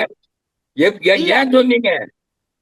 நீங்க அவங்கள்ட்ட சொல்லணும், நீ துன்பப்படுகிறாய், ஆ, துன்பம் இல்லாமல் வாழ கடவுளை அறிய வேண்டும், ம். அறிவதற்கு நீ தவம் செய்ய வேண்டும்னு சொன்னீங்களா? ஆமா, தவம் செய்ய வேணும்னு நீ சொல்றோம். இல்ல, துன்பம் இல்லாமல் வாழ, ஆ, முழுமை ஆஹா. நல வாழ்வுக்கு, உடல் மன நல வாழ்வுக்கு நீ கடவுளை வேண்டுகிறாய், கடவுளை அறிய வேண்டும்னு நீங்க அப்படி ஆரம்பிச்சிருக்கணும். ஆமாய்யா. அப்படி ஆமா. அது சொன்னீங்களா? இல்ல. அப்படி அப்படி புரியல. ஆரம்பிக்கல, சொல்லல. சொல்லி இருந்தால் நீங்கள் இப்ப ஆ, இந்த கேள்வி கேட்டிருக்கவே மாட்டீர்கள். ஆ, ஆ. புரியுதாமா உங்களுக்கு? புரியுது ஐயா. புரியுது. அப்படி சொல்லி இருந்தா நீங்க இப்ப இந்த கேள்வி இப்படி கேட்டிருக்கவே மாட்டீங்க. வேற மாதிரி ஏதாவது கேட்டிருப்பீங்க. நீங்க ச- அப்படி சொல்லவில்லை. ஆமா, அதாவது இந்த அளவுக்கு விளக்கம் புரியல. இந்த அளவுக்கு இல்ல, அப்ப- இந்த முறையில் நீங்கள் சொல்லவில்லை. ஆமா. ஏன்னா உங்களுக்கு சரி, இன்னைக்காவது புரிஞ்சுட்டீங்களா? புரிஞ்சிருச்சு ஐயா. புரிஞ்சிருச்சு. இன்னையில இருந்து சொல்லுங்க.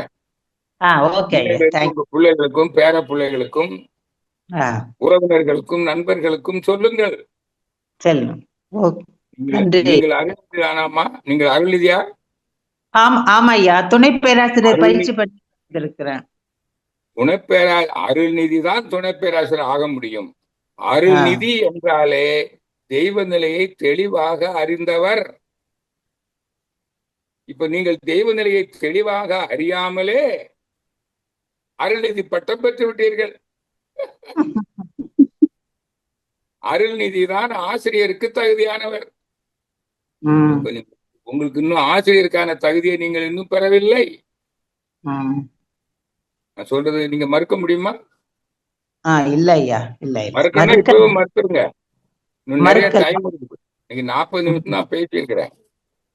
ஆமா, புரியுதுங்களா? நிறைய டைம் இருக்கு, கேளுங்க. உங்க எல்லாருக்குமே புரியும். அத்தனை பேருக்கு புரியும். 151 பேர் இருக்கிறாங்க இப்போ இணைப்புல. ஆமா, புரிஞ்சுட்டீங்களா? ஓகே. நீங்கள் இன்னும் தெய்வ நிலையை தெளிவாக அறிந்து கொண்டவர் அல்ல. Okay, okay. இப்ப தெரிஞ்சிட்டீங்க. இனி சொல்லுங்க மக்களுக்கு. சரி ஐயா. உங்க பிள்ளைகள் பேர பிள்ளைகளுக்கு சொல்லலாம்ல? சொல்லலாம் ஐயா, சொல்லலாம். சொல்லலைன்னா துன்பப்படுவாங்க. ஆமா, அப்ப அவங்க துன்பப்பட்டு வரும்போது நீங்க சொல்லணும். உனக்கு ஏன் இப்ப துன்பம் வந்திருக்கு தெரியுமா? நீ ஏன் துன்பப்படுகிறாய் தெரியுமா? நீ உன்னை அறியவில்லை. தன்னை அறிய தனக்கு ஒரு கேடு இல்லை. நீ கடவுளை அறியவில்லை, இயற்கையை அறியவில்லை அப்படின்னு சொல்லணும். சரி, அப்பதான் அறிவு திருக்கோயிலுக்கு வருவான். புரியுதா உங்களுக்கு? சரி ஐயா, சரி. நல்ல ஒரு வழிகாட்டுதல். நன்றி. இப்பதான் புரிஞ்சிருக்குது. ரொம்ப மகிழ்ச்சி அம்மா உங்களுக்கு. நன்றி ஐயா, மகிழ்கிறேன். வாழ்த்துக்கள். நன்றி ஐயா. நன்றிகள் அம்மா. வாழ்க வளமுடன். வாழ்க வளமுடன். நன்றிகள் அம்மா. உங்களால எங்களுக்கெல்லாம் நிறைய விஷயங்கள் தெரிஞ்சுக்கிட்டோம். அப்படிதான். எனக்கு வந்து ஃபர்ஸ்ட் ஹாஃப்ல வந்து கேட்டா கூட செகண்ட் ஹாஃப்ல அந்த கொஸ்டின் ஆன்சர் இதுல நான் கேட்டுக்குவேன். நிறைய விஷயங்கள் அதுல கிடைக்கும். நன்றிகள் அம்மா. நன்றி அம்மா. ஐயா, எனக்கு ஒரு சின்ன இதுங்கய்யா. அன்னையும் பிதாவும் முன்னறி தெய்வம், ஆலயம் தொழுவது சாலவும் நன்றுன்னு எழுதி வச்சாங்களா? அப்ப அது என்னங்கய்யா? இது ரெண்டும் ஒண்ணுதானம்மா. ஆலயம்னா ஆன்மாவிலே மனதை லயப்படுத்துவது, சிலை வணக்கம் அல்ல. கோவில் நினைச்சுக்கிட்டோம். ஆலயம்னா கோவில். ஜீவாத்மாவாகிய மனதை ஆத்ம சங்கமம்னு சொல்றாங்க. இது இறைவனை தொழுவும் செயலில் இது நல்லது. இது சிறப்பு. இது எல்லாரும் செய்ய முடியாதுல்ல. குரு கிடைக்காம செய்ய முடியுமாமா? கண்டிப்பா, கண்டிப்பா. இந்த காலத்துலதான் இப்ப தடிக்கு விழுந்தா அருள்நிதி. தெருவுக்கு 4 அருள்நிதி இருக்கிறாங்க. 4 எத்தனையோ இருக்கும். வீட்டுக்கே ஒரு 4 இருப்பாங்க. இருக்குது. சரி இருக்கு. இப்ப அருள்நிதிக்கு பஞ்சமா? சொல்லுங்க. கொஞ்சம் கொஞ்சமா நம்ம தெளிவடையறதுக்கு இந்த மாதிரி நீங்க சொல்ல பஞ்சம் இல்ல. ஆனா முற்காலத்துல மகரிஷிக்கு வர முன்னாடி அது போகலன்னு மக்களுக்கு போய் ரீச் ஆகுது. மகரிஷி வர்றதுக்கு முன்னாடி இது மாதிரி ஆசிரியர்கள் கிடையாது. புரியுதாமா உங்களுக்கு? புரியுது. அதனாலதான் எல்லாம் சிலை வணக்கத்துல இருந்தாங்க. கோயில் கோயிலா போனாங்க. நான் ஔவையார் என்னைக்கோ சொல்லி வச்சிருக்கிறா. ஆமா, புரியுதா? பெரியவங்க சொல்ற கோயில் இல்லாத ஊரில் குடியிருக்க. கோயில் எதுக்கு? கடவுளை அறிய, கடவுளை வேண்டுவதற்கு அல்ல. அம்மா இப்ப ஒண்ணு சொல்றேன். பகவத்கீதையில இவர் சொல்றாரு. யாரு? வியாசர் சொல்றாரு, அர்ஜுனா, துன்பம் இல்லாமல் வாழ எல்லோரும் என் அருளை தேடி நாடி வருகிறார்கள், என்னை வேண்டுவதற்கு வருகிறார்கள், என்னை அறிவதற்கு வர வேண்டும். என்னை வேண்டி பெறுவதற்கு ஒன்றுமே இல்லை. நான் எல்லாம் அனைத்துமாக இருக்கிறேன், அனைத்துக்குள்ளும் இருக்கிறேன், அனைத்தும் நானே. இருக்குதா இல்லையா? இத படிச்சவங்க, குறிப்பா நம்முடைய சைவ வைணவ சமயத்தை சார்ந்தவர்கள், சில வீர சைவர்கள் கூட படிக்க மாட்டாங்க பகவத்கீதைய. ஏன்னா அது வைணவ நூல். நான் இப்ப கேக்குறேன், வைணவ சமயத்தர்கள் இத படிச்சிருக்கீங்களா? கேளுங்கயா. ஒரு கேள்வி கேக்குறேன், பதில் சொல்லுங்க. அவங்க படிச்சிருந்தா ஏங்க இவ்வளவு எல்லாம் பிரச்சனை வரும்? அதாங்க, படிச்சிருந்தா இது தெரியும். ஆஹ் எல்லாமே கடவுள், கடவுளை வேண்டி பெறுவதற்கு ஒன்றுமே தேவையில்லை. உம் அவர் சொல்றாருல, எல்லாம் நான் தான், தூணிலும் துரும்பிலும் இருப்பேன். அப்ப இந்த கதைகள்லாம் கேட்டீங்களே தவிர follow பண்ணு. அந்த கதை உங்களுக்கு சொன்னவங்க இந்த அறிவுல உள்ளவங்க இல்ல. கொடுக்கல. கரெக்ட். அந்த உங்க ராமாயணம் மகாபாரதம் கதைகள்லாம் சொல்றாங்க இல்லையா, பேசுறாங்கல்ல, ஆமா, அவர்கள் கடவுளை அறிந்தவர்கள் அல்ல. உண்மைங்க. கோயம்புத்தூர்ல ஒரு பெரிய கீதா போதகர் இருந்தார், உம் மகரிஷிக்கு தெரியும். உம் மகரிஷியோட கூட்டத்துலலாம் அவர் வந்து பேசியிருக்காரு, கீதா போதகர். உம் உம் அவரிடம் ஒரு நாள் நான் தனியாக அவர் இல்லத்துக்கு சென்றிருந்த போது கேட்டேன், உம் ஐயா நீங்க கிருஷ்ணன் பகவான் சுத்தவெளிதான் கடவுள், அந்த கருப்பு தான் பகவான் அப்படின்றத நீங்க தெளிவா தெரிஞ்சுக்கிட்டீங்களான்னு கேட்டேன். உம் இல்லை, ஏன்னா அவரு இன்னும் உருவ கடவுள்களை வணங்கிட்டு இருக்காரு. வீட்டுக்குள்ள 1008 கடவுள் இருக்கு. உம் புரியுதா உங்களுக்கு? புரியுது புரியுதுங்க.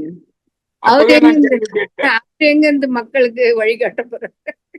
இப்ப புரியுதா? இதான் குருடனுக்கு வழி. நம்ம ஆசிரியர்களே, இப்ப இருக்கிற ஆசிரியர்களில் பலர் எப்படி இருக்காங்க ஒத்துக்கிட்டீங்களா? இதைத்தான் நம்முடைய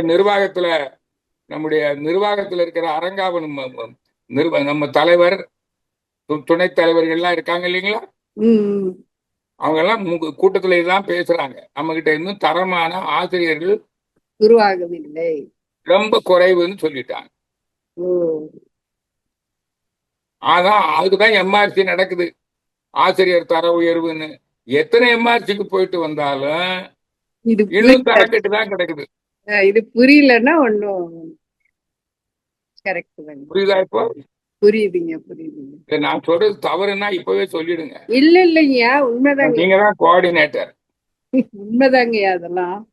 அதாவது மக்களுக்கு சொல்ல சொல்ல சொல்லதான் அடிமேல் அடி வைத்தான்றாங்களே, அந்த மாதிரி. அது சொல்றது இல்லம்மா, சொல்றத தவம் பண்ணாதான் அவங்களுக்கு புரியும். கரெக்ட். தவம் பண்ணி சுயமா சிந்திக்கணும்.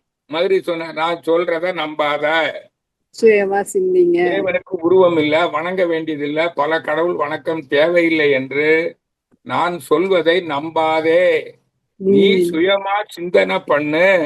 கண்டிப்பா. இது கூட புரியலையம்மா இன்னும். அதுதாங்க, வந்த துன்பம் எது வந்தாலும் வாடி நின்றால் போவதில்லைன்னு கண்ணதாசனும் அந்த பாட்டெல்லாம் எழுதியிருக்காங்க.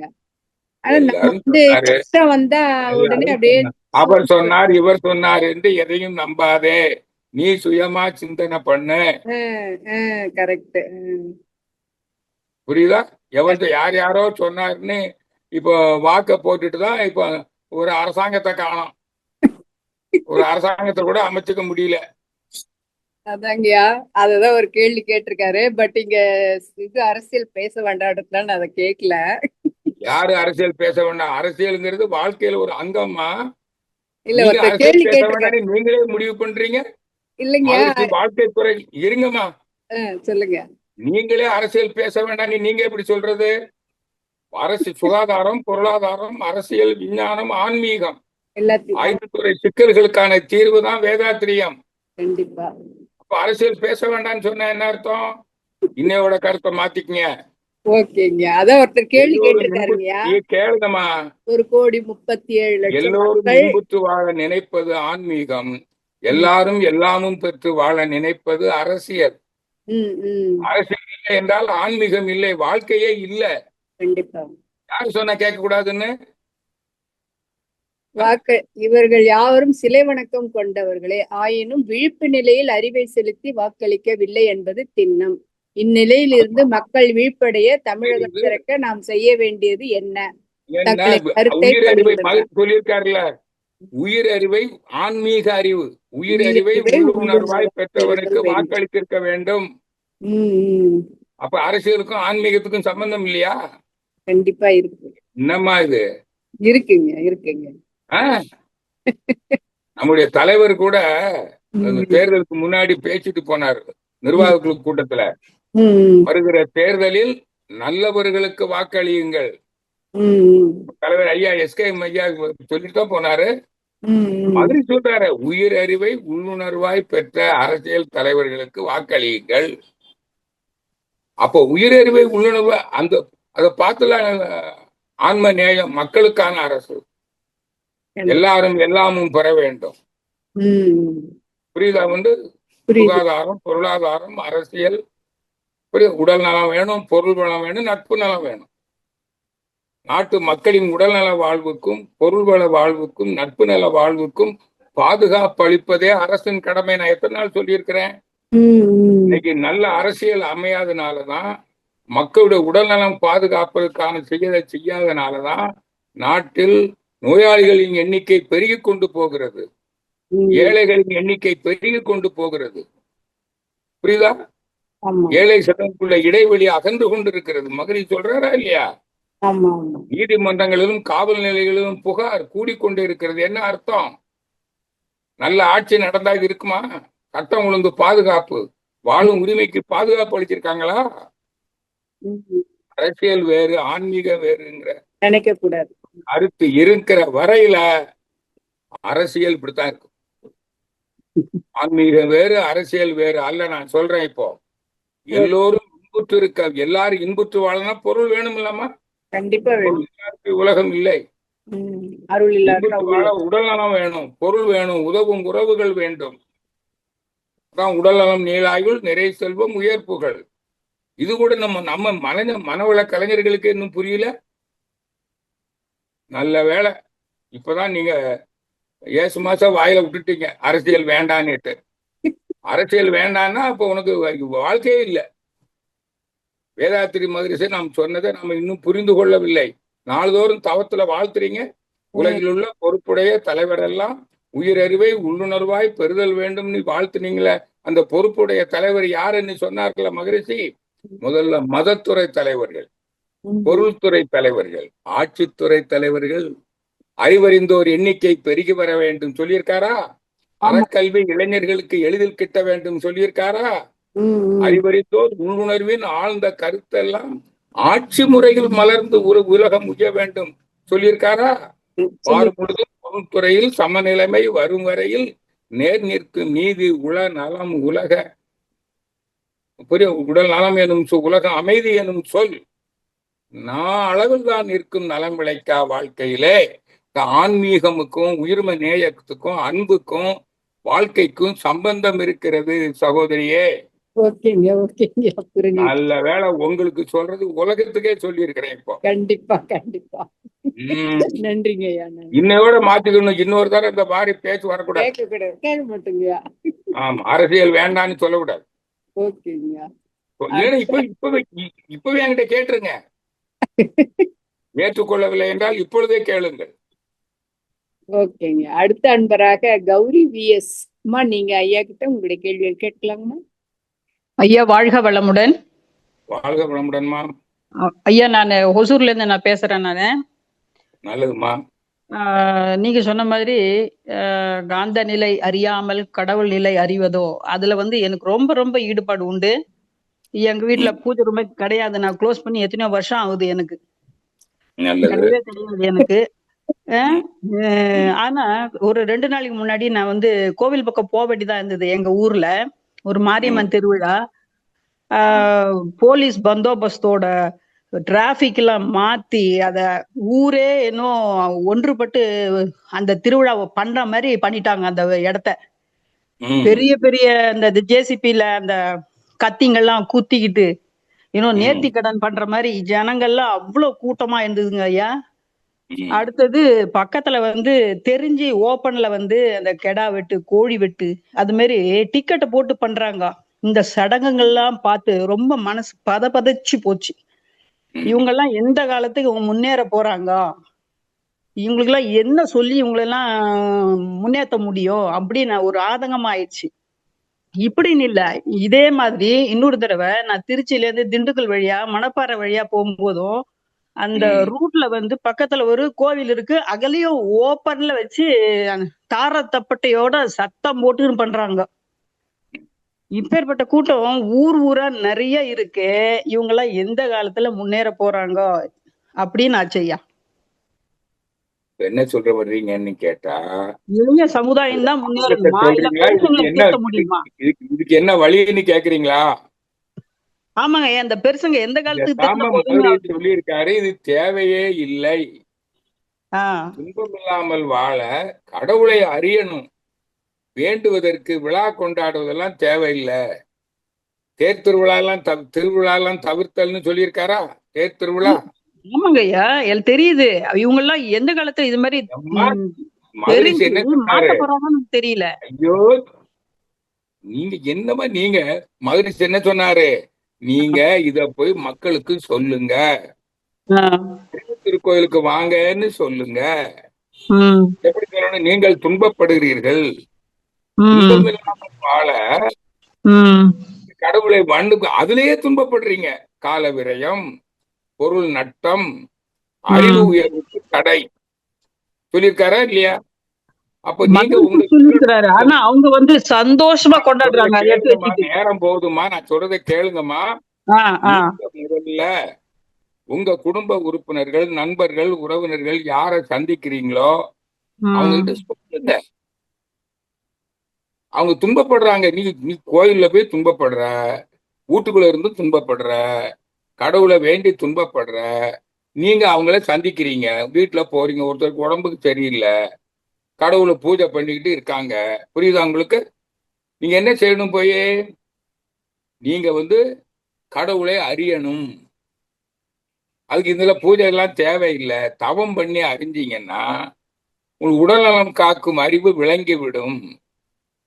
உங்களுக்கு ஜீவகாந்த சக்தியினுடைய திணிவை, ஓட்டத்தை சீராக வைத்திருப்பீர்கள், நோயற்று வாழ்வீர்கள். அந்த ஜீவகாந்தத்தை வளமாக வச்சுக்கிற அந்த வாழ்க்கை முறை பயிற்சிகளை கற்றுக்கொள்வதற்கு, அது உடலுக்கும் உயிருக்கும் மனதுக்கும் நாங்கள் பயிற்சி அளிக்கிறோம், நீங்கள் அறிவு திருக்கோயிலுக்கு வாருங்கள்னு நீங்க சொல்லியிருக்கணும். அதுக்காக ரோட்ல போய் கோயில்ல திருவிழா நடக்கும் அங்க போய் கூப்பிட்டு சொல்லக்கூடாது. மகிழ்ச்சி சொல்றாரு, யார் விரும்பி வருகிறார்களோ அவர்களுக்கு சொல்லுங்க. நீங்க சாவாசமா இப்ப உங்க நண்பர்கள், உறவினர் வீட்டுக்கு போறீங்க, அவங்க துன்பப்படுறாங்க. ஒண்ணு உடல் பிரச்சனை, பொருள் பிரச்சனை, உறவு பிரச்சனை, மன நிறைவு பிரச்சனை, துன்பப்படுறாங்க இல்லையா? நலம் விசாரிக்க அம்மா இருக்கிறீங்களா லைன்ல? ஐயா இருக்காங்க, மியூட்ல இருக்காங்க. சரி, மத்தவங்க கேக்குறாங்கல்ல, அப்ப என்ன பண்ணணும்? நீங்க மக்களுக்கு சொல்லணும், இப்படி இருக்குது, நீங்க துன்பப்படுறீங்க, அறிவை அறியணும், உங்களை அறியணும், இயற்கையை அறியணும், துன்பம் இல்லாமல் வாழும் அறிவை அறியணும். அதுக்கு தவம் பண்ணி சிந்திக்கணும். அதான் அகத்தவம், அகத்தாய்வு. தவம் செய்யணும்னா அதுக்கு உடலுக்கும் உயிருக்கும் பயிற்சி கொடுக்கணும். உடல் வேறு, உயிர் வேறு, மனம் வேறு அல்ல. அதனால உடலுக்கு உயிருக்கு மனதுக்கு, உடலுக்கு உடல் பயிற்சி, உயிருக்கு காயகல்ப பயிற்சி, மனதுக்கு அகத்தாய்வு பயிற்சி அளித்து நீங்கள் தெய்வ நிலையை தெளிவாக அறிவதற்கு கோயிலுக்கு வரணும்னு சொல்லிட்டீங்கன்னா, மக்கள் வர ஆரம்பிச்சுட்டாங்கன்னா, அதுக்கப்புறம் அந்த கோயில் திருவிழாவில் அங்க போய் மக்கள் கஷ்டப்படுவாங்களா? இப்படி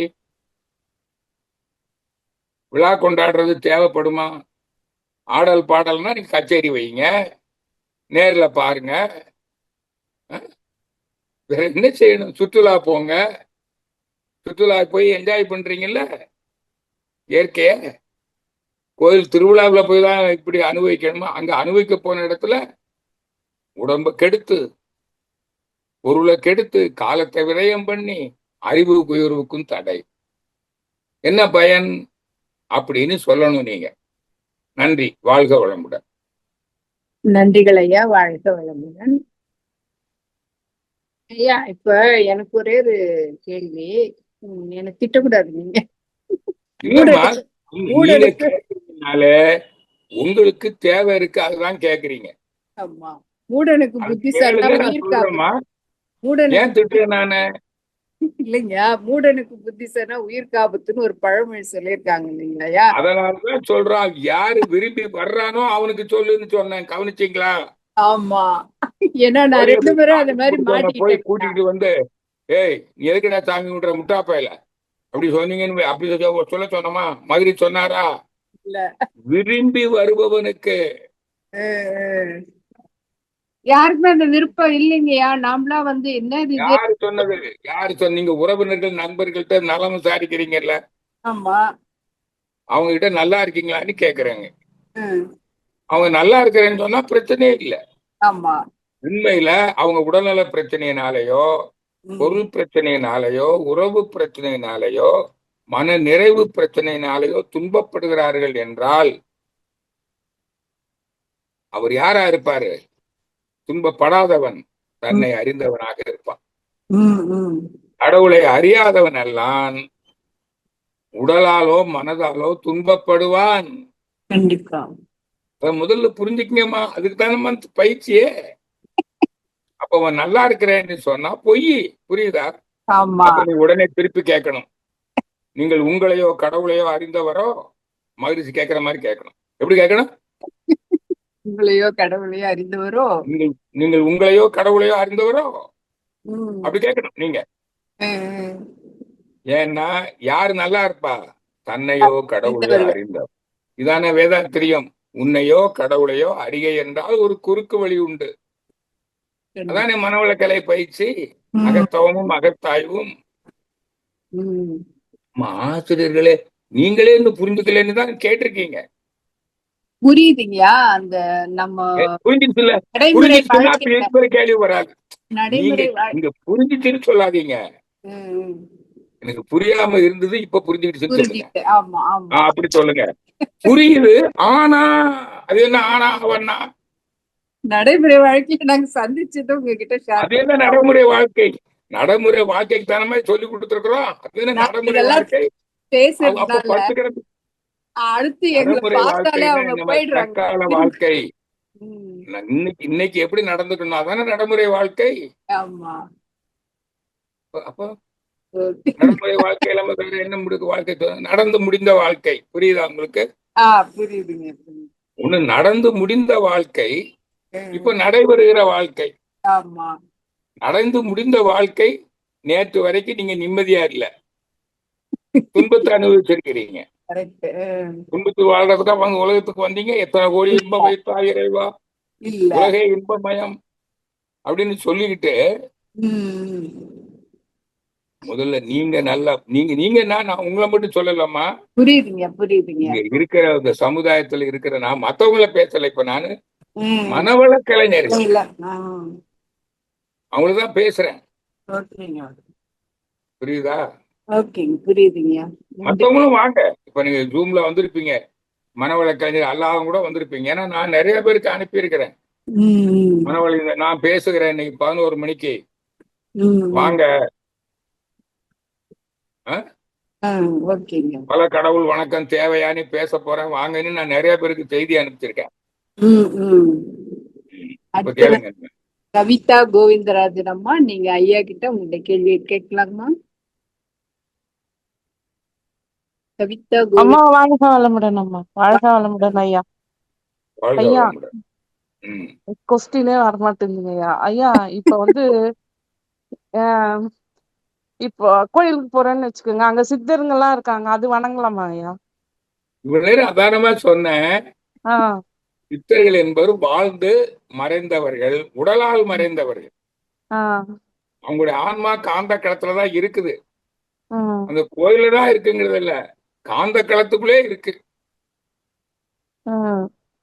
இப்ப நீங்க அவங்களோட எதுக்கு தொடர்பு கொள்ளணும்?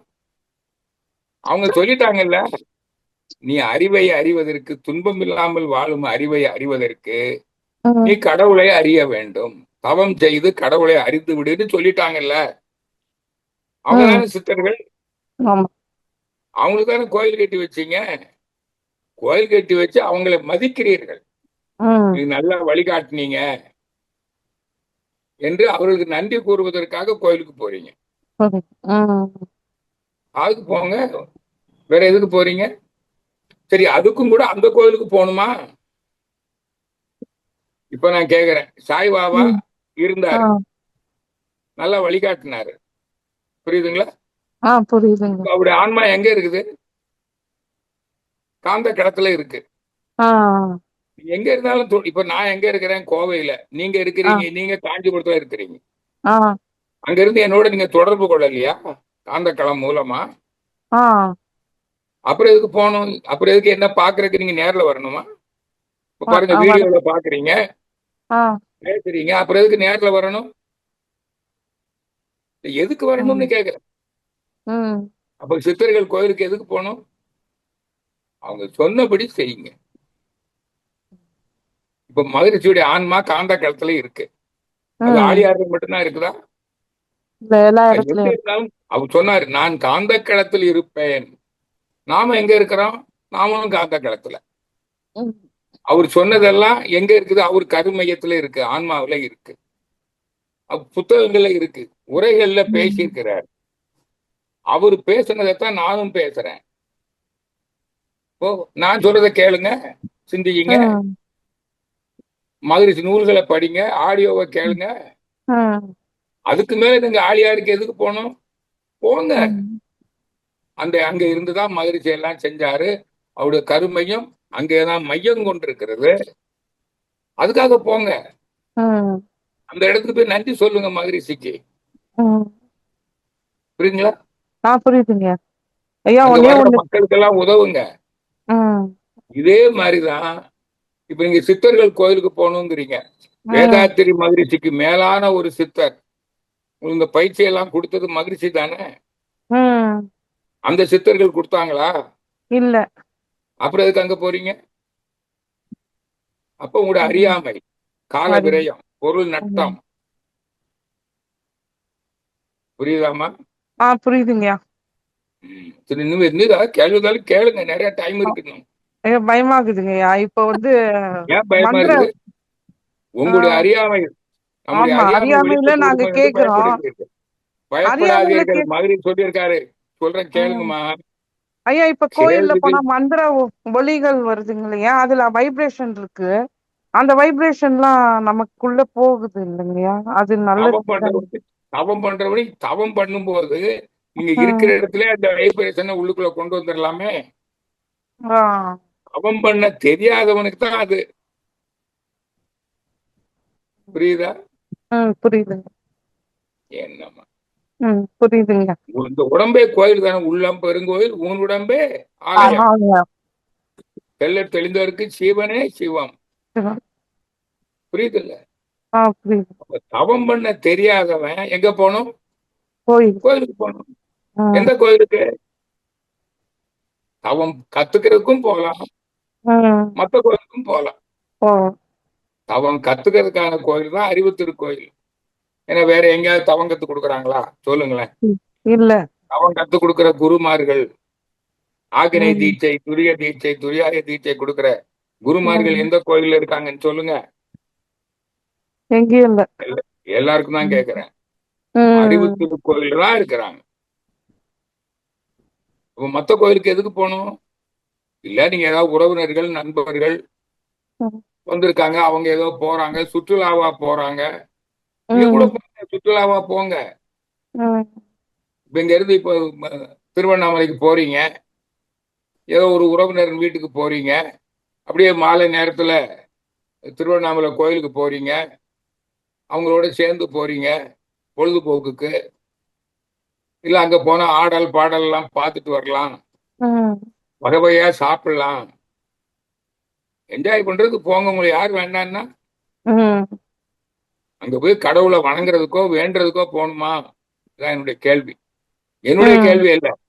ம். வேதாத்திரியம் கேட்கிறது. கேளும். வேத சுப்பையா வேதாத்திரியன், வேதாத்திரியம் கேட்கிறது. பதில் சொல்லுங்க எனக்கு இப்போ. ம் சரியா போச்சா இல்லையா? சரியாயிடுச்சுங்க. நிறைவு. இனிமேல் இந்த கேள்வி வருமா?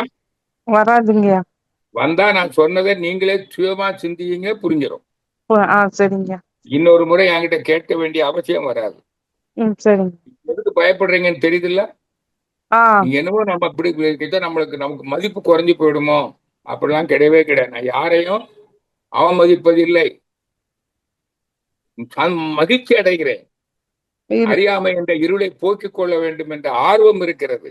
ம் அதை மதிக்கிறேன், உங்களை வாழ்த்துகிறேன். ஆக கேள்வி கேட்பவர்களை நான் வாழ்த்துகிறேன். புரியுதா? புரியுதுங்கய்யா. வாழ்க திட்டலாம் வளமுடன். மாட்டேன், திட்டதல்லது. திட்டினா கூட பரவாயில்லைங்கய்யா, எங்க அப்பா எங்க திட்ட தாத்தா மாட்டேன்னு திட்டுற திட்டினா மாதிரி கூட பரவாயில்லன்னா என்ன திட்டு? கடிந்து பேசுவது வேறு, திட்டுவது வேறு. திட்டுறது. ம், கடிந்து பேசுகிறேன், ம், சீற்றம் கொள்ளுகிறேன், சினம் கொள்வதில்லை, ம், அறச்சீற்றம். ம், குரலை உயர்த்தி பேசுவது சீற்றம், சினம் அல்ல. ம். புரியுதா? நன்றிங்கய்யா. ஏன்னா சிலர் வாழ்க. நினைச்சுக்கிட்டு இருப்பாங்க ம், அவர் கோவப்படுறாருன்னுட்டு. இருதய துடிப்பு எப்படி இருக்குன்னு எனக்கு தானே தெரியும். ம். சொல்லுங்க. ஆ, ஒண்ணும் இல்லைங்கய்யா. ஒண்ணுமே இல்ல. ரைட். நன்றிகள் நன்றிகள் வாழ்க வளமுடன் அம்மா.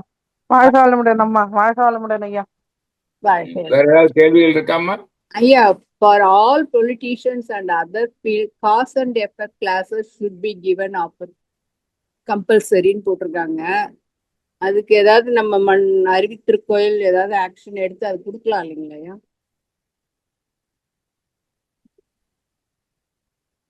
ஐயா, நான் பேசுறது கேக்குதுங்களா? ஐயா, வாழ்க வளமுடன்.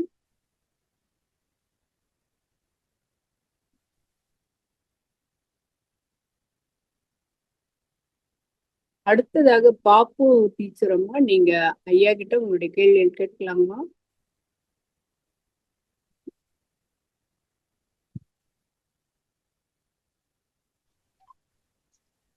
வாழ்க வளமுடன்மா. கொஞ்சம் நிதானமா படிக்காம கிளியரா எனக்கு புரியல. அதான் கட் ஆயிடுச்சு, நீங்க லைன்ல இல்லையான்னு.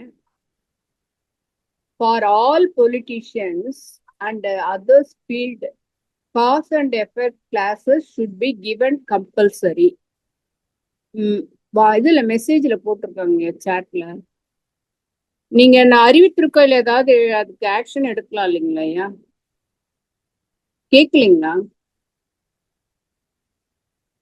ஐயா? நீங்க பேசுறது கேட்கலையா? நான் பேசுறது கேக்குதாம்மா? பாப்போமா? கேக்குதுமா, நல்லா ஐயா கேக்குது. ஐயா பேசுறது கேட்கல. இப்ப நான் பேசுறது கேக்குதாமா?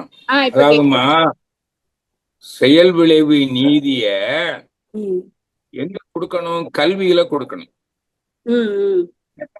சொல்றார்.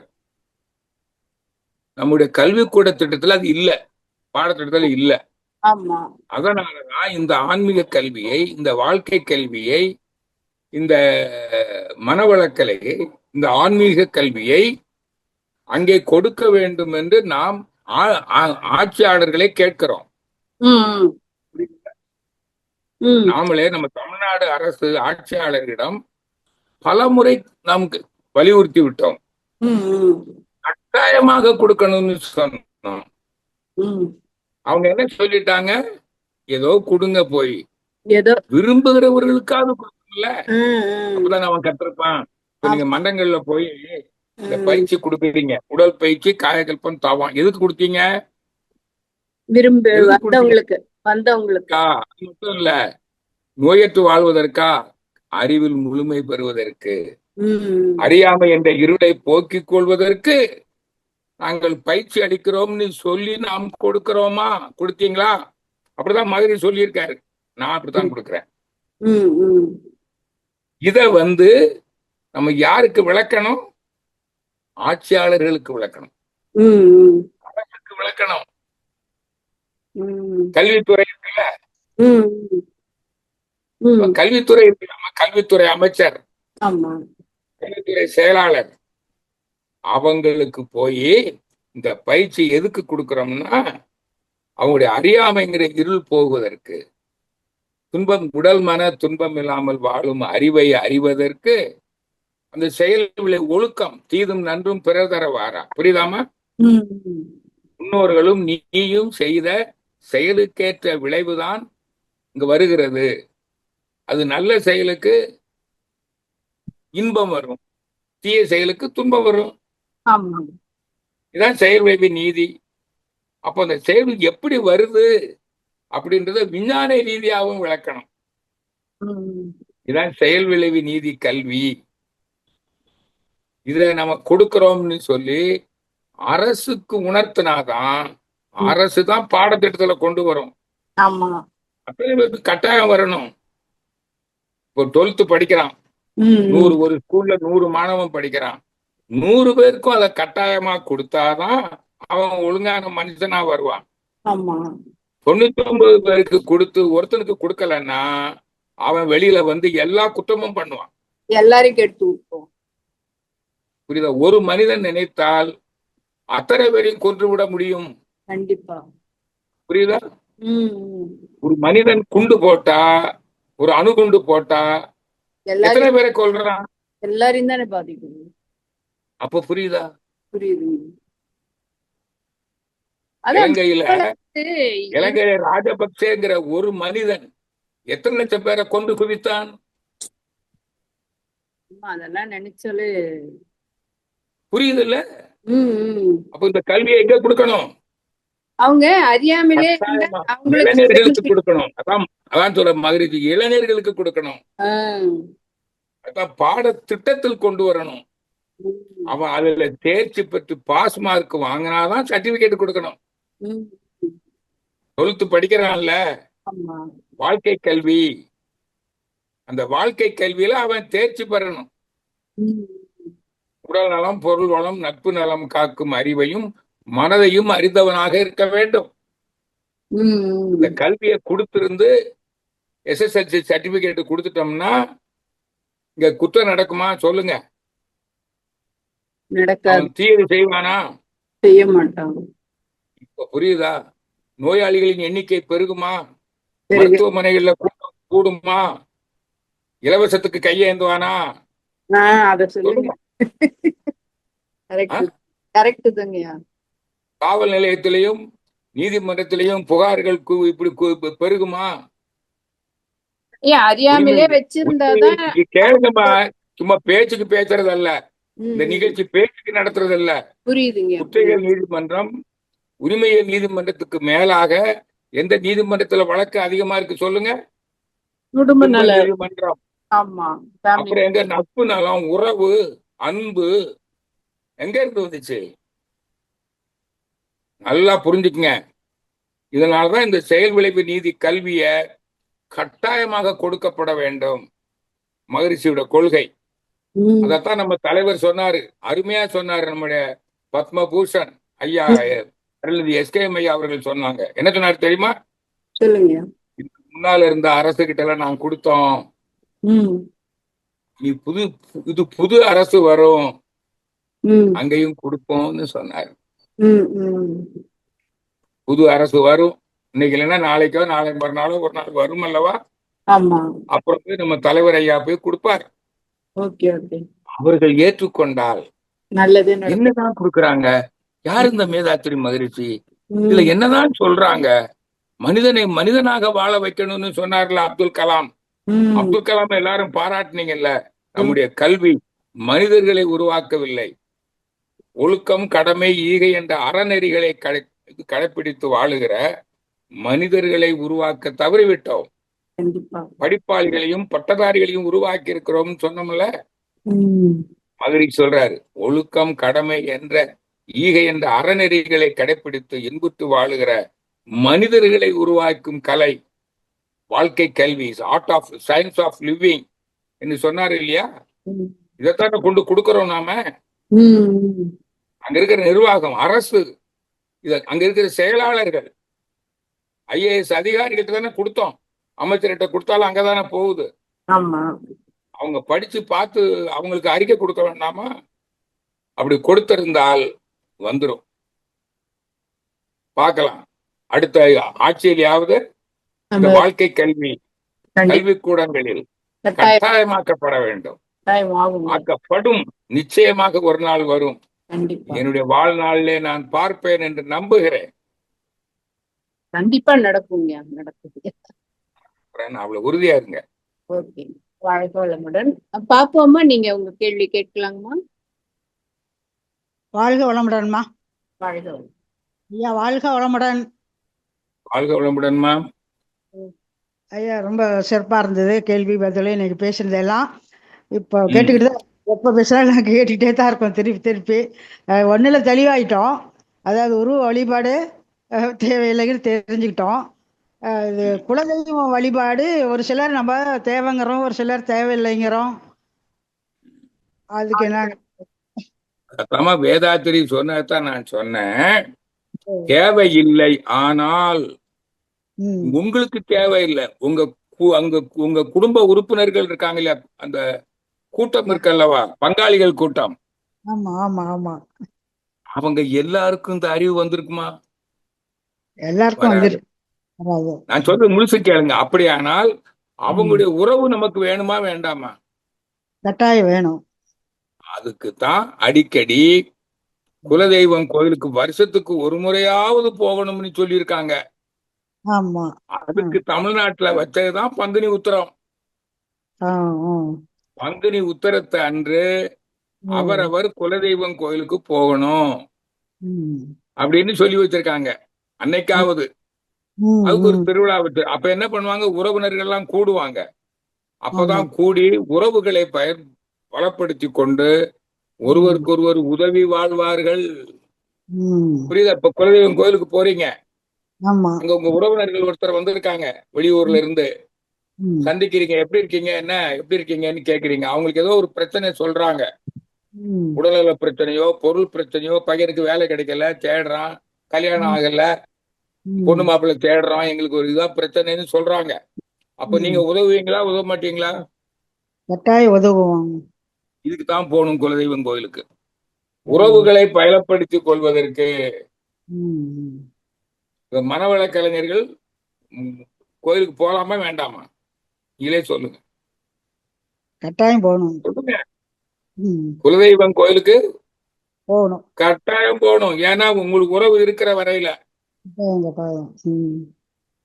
மற்ற கோயில்களுக்கு போக வேண்டியதில்லை, அறிவுத்தூர் கோயிலுக்கு போகணும். புரியுதா? கோயிலுக்கு போகணுமா வேண்டாமான்னு கோயிலுக்கு போக வேண்டும். புரியுதுல்ல? உறவுகளை பலப்படுத்திக் கொள்வதற்கு குலதெய்வம் கோயிலுக்கு போகணும். அறிவிலே முழுமை பெறுவதற்கும் அல்லது பிறர் அறிவில் முழுமை பெறுவதற்கு உதவுவதற்கும் அறிவுத்தூர் கோயிலுக்கு போகணும். இப்ப நான் எதுக்கு போறேன் ஆலியாருக்கு சொல்லுங்க பார்க்கலாம். நான் ஆலியாருக்கு அடிக்கடி போறேன். அங்க இணை இயக்குனர், முதுநிலை பேராசிரியர், பல பயிற்சிகளுக்கு போறேன். எதுக்கு போறேன்? நானு அறிவை அறியவா போறேன்? எல்லாரும் கொடுக்கறதுக்கு போறீங்க. உதவுவதற்கு, அறிவை அறிவதற்கு, உதவுவதற்கு. சரி, அறிவை கொடுக்கிற, அதான் அறிவுதான் அருள், அதான் அருள் நிதி. அருள் நிதினா யாருமா போல அதையாவது சொல்லுங்களேன். அருள்னா என்ன? அறிவு. புரியுதா? அருள் நிதினா யாரு? அருள் மிகு, தன்னிடம் இருக்கிற அறிவை பிறருக்கு கொடுப்பவனே அருள் நிதி. புரியுதா? அப்ப அறிவு இருந்தாதான் கொடுப்பான். அறிவு இல்லாதவன் அருள் நிதியா வந்தா என்ன ஆகும்? இப்ப நிறைய பேர் அப்படித்தான் இருக்கிறாங்க. அவர்களே இன்னும் அறிவை அறியல, அதுக்குள்ள அருள்நிதி ஆயிட்டாங்க.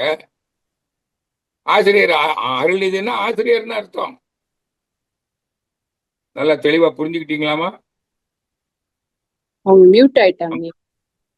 சரி, ரைட். ஓகே, நன்றிகள் ஐயா. கேட்டுட்டு தானே இருக்காங்க. பத்ரி சபரிஷ் ஐயா, நீங்க ஐயா பேசலாங்கய்யா. சபரிஷ் கேட்டு ரொம்ப நாள் ஆச்சு. சபரிஷ் ஐயா வணக்கம் ஐயா, வாழ்க வளமுடன் ஐயா. ஐயா ரொம்ப சிறப்பா இருந்தது. நலமாக இருக்கிறீர்களா சபரிஷ்? ஐயா நலமாக இருக்கிறேன் ஐயா, நன்றி ஐயா. சொல்லுங்க ஐயா. எனக்கு என்னன்னா, உண்மைதான் நீங்க சொல்றது அத்தனை உண்மையா. ஒரே ஒரு கருத்து என்னன்னா, நம்ம ஊர்ல நிறைய கோயில் இருக்கு, அந்த மாதிரி நிறைய ஒவ்வொரு இடத்துல கோயில் இருக்கு, பழமையான கோயில் இருக்கு. அது போக பிடிக்கும் அப்பப்போ சான்ஸ் கிடைக்கும் போது. பட் அதனால நீங்க சொல்றது எல்லாமே போயிருது. பட் நான் வந்து பார்த்த வரைக்கும் வெளிநாட்டுல வந்து இந்த கோயில் இருக்கிறது ஒரு பெரிய அட்வான்டேஜ் ஐயா எங்களுக்கு. ஏன்னா அங்க பக்கத்துல மன்றம் இருக்கு, அது ஒரு பக்கம் இருந்தா கூட, பட் ஸ்டில் நாங்க வந்து ரொம்ப இங்க மனசு ரொம்ப ஈஸியா டிஸ்ட்ராக்ட் ஆயிடலாம். அந்த ஊர்ல ரொம்ப அஸ்ட்ரேயா போறது ரொம்ப ஈஸி, நிறைய எல்லாமே ஃப்ரீடம் உங்களுக்கு. அப்போ அப்படி இருக்கும்போது நான் எவ்வளோ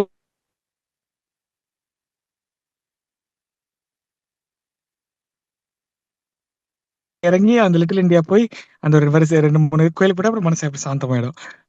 இல்லாட்டி மனசு கெட்டு போறதுக்கு நிறைய ஆப்பர்ச்சுனிட்டி இருக்கு வெளியில ஜெனரலா சொல்றேன். அதான் சொல்லணும்னு நினைச்சிருந்தேன். பட் ரொம்ப சிறப்பா இருந்தது. வாழ்த்துக்கள் ஐயா. சபரீஷ் ஐயா அவர்களே, நான் சொல்றதை நிதானமா கேட்கணும். மியூட் பண்ணி மியூட் பண்ணிடக்கூடாது. நான் சொல்றதை சரிங்க கேளுங்க. ஐயா. சரிங்க. மகரிஷி கிட்ட என்ன கத்துக்கிட்டீங்க? கடவுளை அறிவதற்கு, துன்பம் இல்லாமல் வாழும் அறிவை அறிவதற்கு என்ன செய்யினாரு? தவம் பண்ணி சிந்தனை பண்ணுங்க.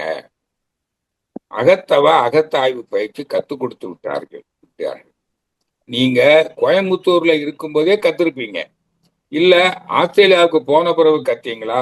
இப்ப அதை செய்ய வேண்டியதானே? அங்க மன்றம் இருக்குது. இப்போ உங்க பகுதியில மன்றம் இருந்தா போங்க, இல்லைன்னா வீட்டிலே அகத்தவம் பண்ணி அகத்தாய்வு பண்ணுங்க. தெய்வ நிலையை தெளிவாக விளங்கிக் கொள்வீர்கள்.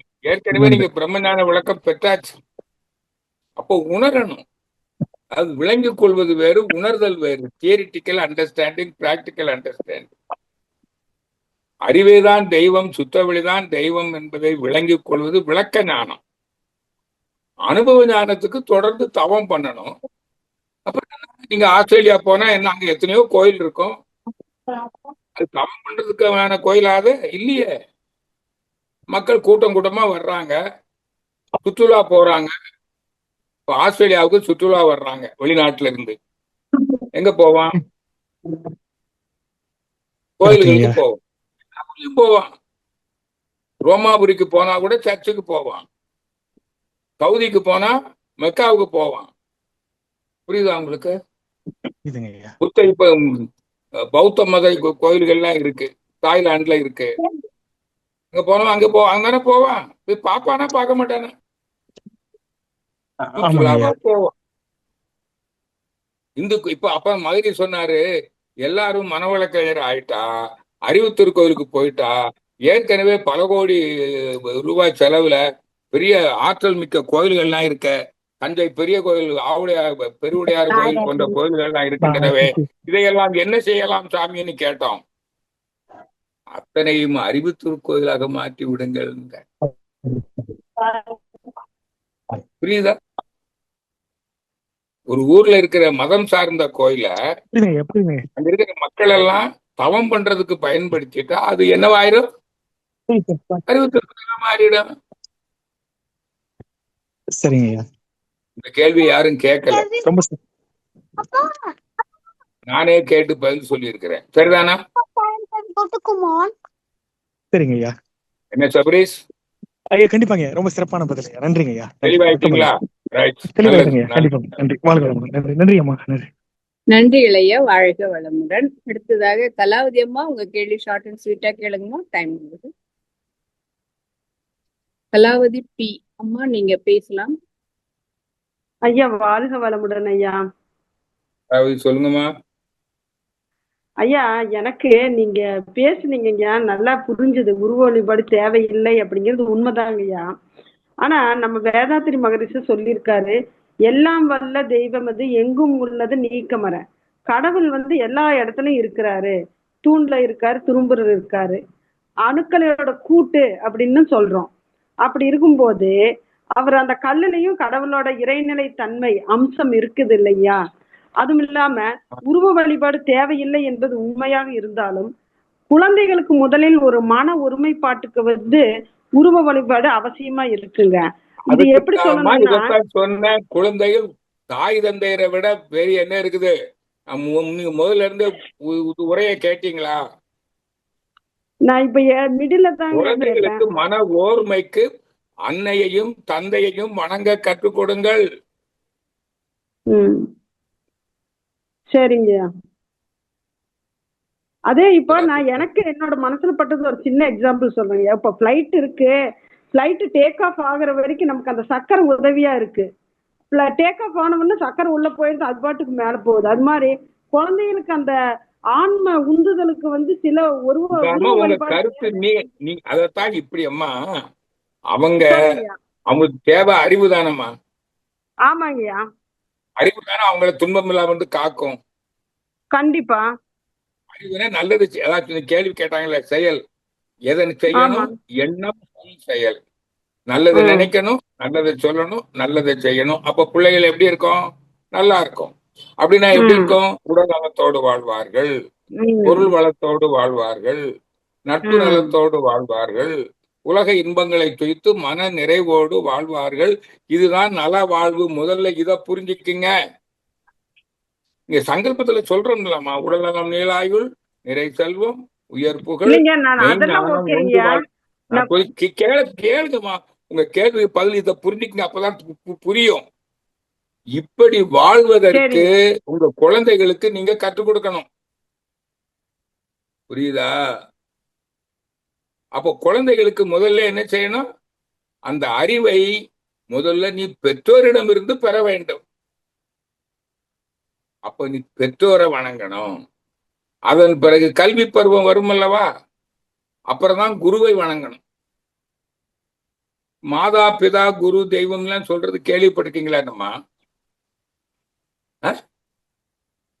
அதான் மியூட் ஆயிட்டாங்க. சரி, ரைட். இப்ப எல்லாரும் புரிஞ்சுக்குங்க. அப்ப அவங்களுக்கு புரிஞ்சிருச்சுன்னு அர்த்தம். ஏன்னா திரும்ப திரும்ப இதே கேள்வி நானும் இத்தனை வருஷமா பார்த்துக்கிட்டு தான் இருக்கிறேன். நிறைய பேர் இப்படித்தான் இருக்கிறாங்க. அப்புறம் எப்படி நீங்க என்னைக்கு ஞானம் பெற போறீங்க? அப்புறம் மெய் ஞானம் ஓங்கி வாழ்வோம், மெய் ஞானம் ஓங்கி வாழ்வோம்னு சொல்லிக்கிட்டே இருக்க வேண்டியதுதான். ஒரு பயனும் இல்லை. அதனாலதான் நான் இந்த தலைப்பை தேர்ந்தெடுத்தேன். இந்த தலைப்புல பேசி ஆகணும்னு. தெரியாமா? நன்றி இளைய, வாழ்க வளமுடன். வேற ஏதாவது கேள்வி இருந்தாலும் கேட்கட்டும். இருக்காங்களா? இல்லைங்க, உமையாளம்மா, நீங்க ஐயா கிட்ட உங்களுடைய கேள்வி ஷார்ட் அண்ட் ஸ்வீட்டா கேளுங்கம்மா. உமையாள் அம்மா, நீங்க ஐயா கிட்ட உங்களுடைய கேள்வி கேட்கலாமா? ஆமா, வாழ்க வளமுடன்மா. வாய்ப்புக்கு நன்றிமா ஐயா. வாழ்க வளமுடன் ஐயா. வாழ்க வளமுடன்மா. ஐயா, நீங்க சொன்னீங்க ஐயா, மகரிஷியினுடைய இந்த கரு மையம் ஆலியார்ல இருக்கு அப்படின்னு சொன்னீங்கல்லங்க ஐயா. ஐயா, எனக்கு என்னன்னா இருக்கிறது. காந்த அங்கே இப்ப இருப்பதாக நினைக்கிறோம். இப்ப நான் இங்க நினைக்கிறேன், கோயம்புத்தூருக்கு வராதா? வருங்க ஐயா, வரும். நீங்க எந்த ஊர்ல இருக்கீங்களோ அங்க வராதா? வருங்க ஐயா. அப்புறம் இருக்கிறது காந்த களத்துல. டிக்கெட் வாங்காம உலகம் முழுதும் போகும் அது. புரியுதுங்க ஐயா. புரிஞ்சுச்சுங்களா? ஆனா என்னன்னா, ஆலியாருக்கு போய் அந்த இடத்துல இருந்தா அதிகமா நம்ம உணர முடியுது. நம்ம இருக்கிற இடத்துல பயிற்சி காலம். இது நீங்க பயிற்சி காலம், அதனால சொல்றீங்க. நீங்க உணர்றது தவம் பண்றீங்க. அது தவம் செய்வதற்கு உங்க வீட்டை விட அறிவு திருக்கோயில் சிறந்த இடம். அந்த அறிவு திருக்கோயில் மட்டுமல்ல, ஆலியார் எல்லா அறிவு திருக்கோயிலுமே. நான் சொல்லுவேன், மகரிஷி 48 நாள் மௌனம் இருந்தது கோவை பேரூர் செட்டிப்பாளையத்தில் இருக்கிற அறிவு திருக்கோயில். ஆகல நான் கூட சொல்லுவேன், நீங்க மௌனம் இருக்கணும்னா பேரூர் செட்டிப்பாளையத்துல கொஞ்சம் உட்கார்ந்து பாருங்க. இங்க மகரிஷியுடைய அந்த மௌனம் இருந்த செயல் பதிவுகள்லாம் அங்க இருக்குது. அது உங்களுக்கு உதவும்னு நான் சொல்லுவேன். அதே மாதிரி மகரிஷி வாழ்ந்த இடம், புரியுதா? இதான் சொல்லுவாங்கல்ல, மகான்கள் வாழ்ந்த இடம் எல்லாமே மதிப்பு வாய்ந்தது. மகரிஷி வாழ்ந்த இடம் அறிவு திருக்கோயில். புரிஞ்சுதா? அதனால எல்லாருக்கும் அறிவு திருக்கோயிலுக்கும் போறதை விட இது மேலானது. அதனால சொல்ல, வாய்ப்பு கிடைக்கிற போதெல்லாம் அறிவு திருக்கோயிலுக்கு வாருங்கள்னு கூப்பிடுறோமா இல்லையா? என்னமா பதில காணோம்? மியூட் ஆயிட்டாங்க. விளங்கி போச்சு. இறுதி அன்பராக பேரு காணும். கேள்வி யாராவது கேள்வி எழுத்து மூலமா கேட்டிருந்தாங்கன்னா எனக்கு சொல்லுங்க. உங்களுக்கு அன்மியூட் கொடுத்தாச்சு. உங்க பேர் சொல்லிட்டு ஐயா கிட்ட பேசலாம். ஆமா, வாழ்க வளமுடன் ஐயா. வாழ்க வளமுடன் ஐயா. ஒரு நிமிஷம் சொல்லிக்கிறேன். எல்லாரும் இங்க ஜூம்லயே கேட்டீங்கன்னா நிறைய பேருக்கு பலன் கிடைக்கும் ஐயா. ஒருத்தர் கேட்கிற கேள்வி ஒருத்தருக்கு மட்டுமல்ல, பலருக்கும் பலன். சொல்லுங்கம்மா. ஐயா, நான் எப்பவுமே கோயில் பக்கம் போனதே இல்லை ஐயா. படிக்கும் போதே நான் வந்து நமக்கு மேல ஒரு சக்தி இருக்குது, அதான் தெய்வம் விட்டு நான் எப்போ போனது இல்லைங்கய்யா சின்னதுல இருந்தே. ஐயா சரி என் பேத்தி ஒருத்தி இருக்காங்க ஐயா, அவ வந்து அவ காயகல்பமெல்லாம் எடுத்திருக்கிறான். சரி ம். காயகல்பம் பண்ணு தங்கம், நல்லது. வா நம்ம இங்க அரிவி திருக்கோயிலுக்கு போகலாம். பேரூர்ல தாங்கய்யா அவ அதிகமா போற கோயில, பேரூர் பட்டீஸ்வரர் கோயில். அங்க வேண்டாமா, கோயில் அங்கேயே இருக்குது, போலாமா அப்படின்னா, அவங்க பாட்டி வந்து அந்த கோயில் அவங்க அம்மாவுடைய அம்மா அங்கதான் போவேன்ட்டு போறாங்க ஐயா. நான் சொன்னா கேட்கவே மாட்டேங்கிறாங்க ஐயா. நீங்க எப்படி சொல்லியிருக்கணும்னா, சரிங்கய்யா. அறிவை அறிவதற்கு நீ தவம் செய்யணும், தவம் சரிங்க. செய்வதற்கு காயகல்பம் பண்ணணும், அப்படி சரிங்க. சொன்னீங்க. ஆமாங்கய்யா. அவங்க வந்து காயகல்பம் வந்து சொல்லிருக்கவே மாட்டீங்க. நீங்க சொன்னீங்களா? இப்ப உங்க பேரனை கூப்பிடுங்க, கால் பண்ணி கூப்பிடுங்க, நான் பேசுறேன். பேத்திங்க ஐயா. நீ அறிவை அறிவதற்கு, துன்பம் இல்லாமல் வாழும் அறிவை அறிவதற்கு நீ தவம் செய்து சிந்திக்கணும். தவம் செய்து சிந்திப்பதற்கு நீ உடலுக்கும் உயிருக்கும் பயிற்சி அளிக்கணும்னு சொல்லி இருந்தீங்கன்னா அவன் செஞ்சிருப்பான். சரிங்க ஐயா. சொன்னீங்களா? நம்ம சொன்னா நம்ம நம்ப மாட்டேங்கிறாங்க ஐயா. இப்படி சொன்னீங்களா? அப்படி சொல்லுங்க ஐயா. காயகல்பம் பண்ணுங்க.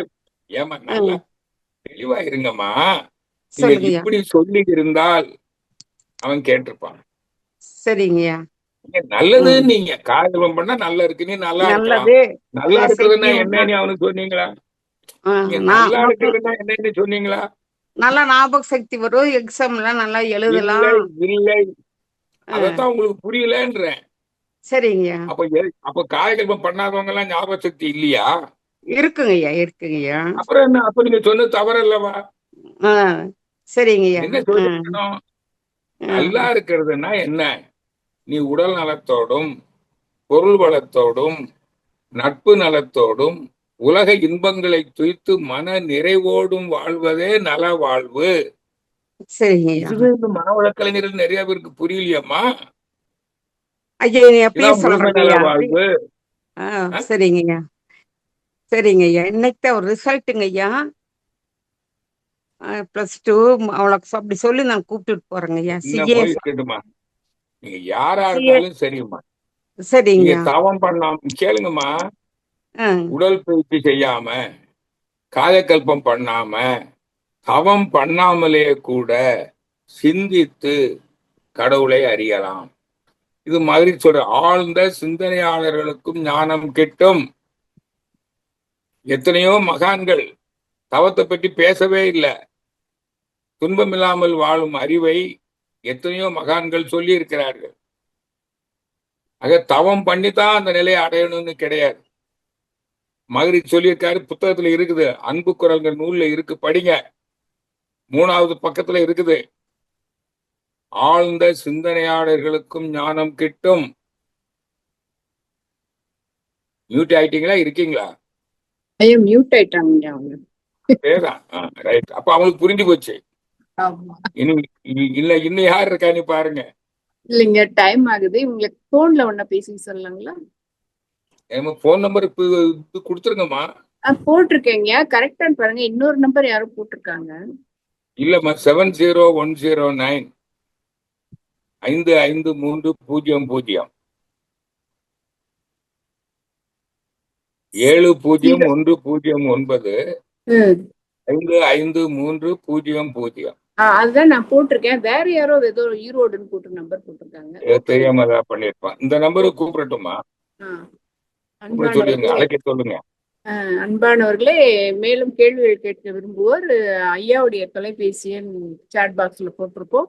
நோட் பண்ணிட்டு நீங்க உங்க கேள்வியை தொலைபேசி வழியாக கேட்டு தெரிந்து கொள்ளலாம் என்று சொல்லி நிகழ்ச்சி நிறைவு செய்ய வேண்டிய நேரம். நம் கடமை அறவாழ்வின் நாட்டத்தை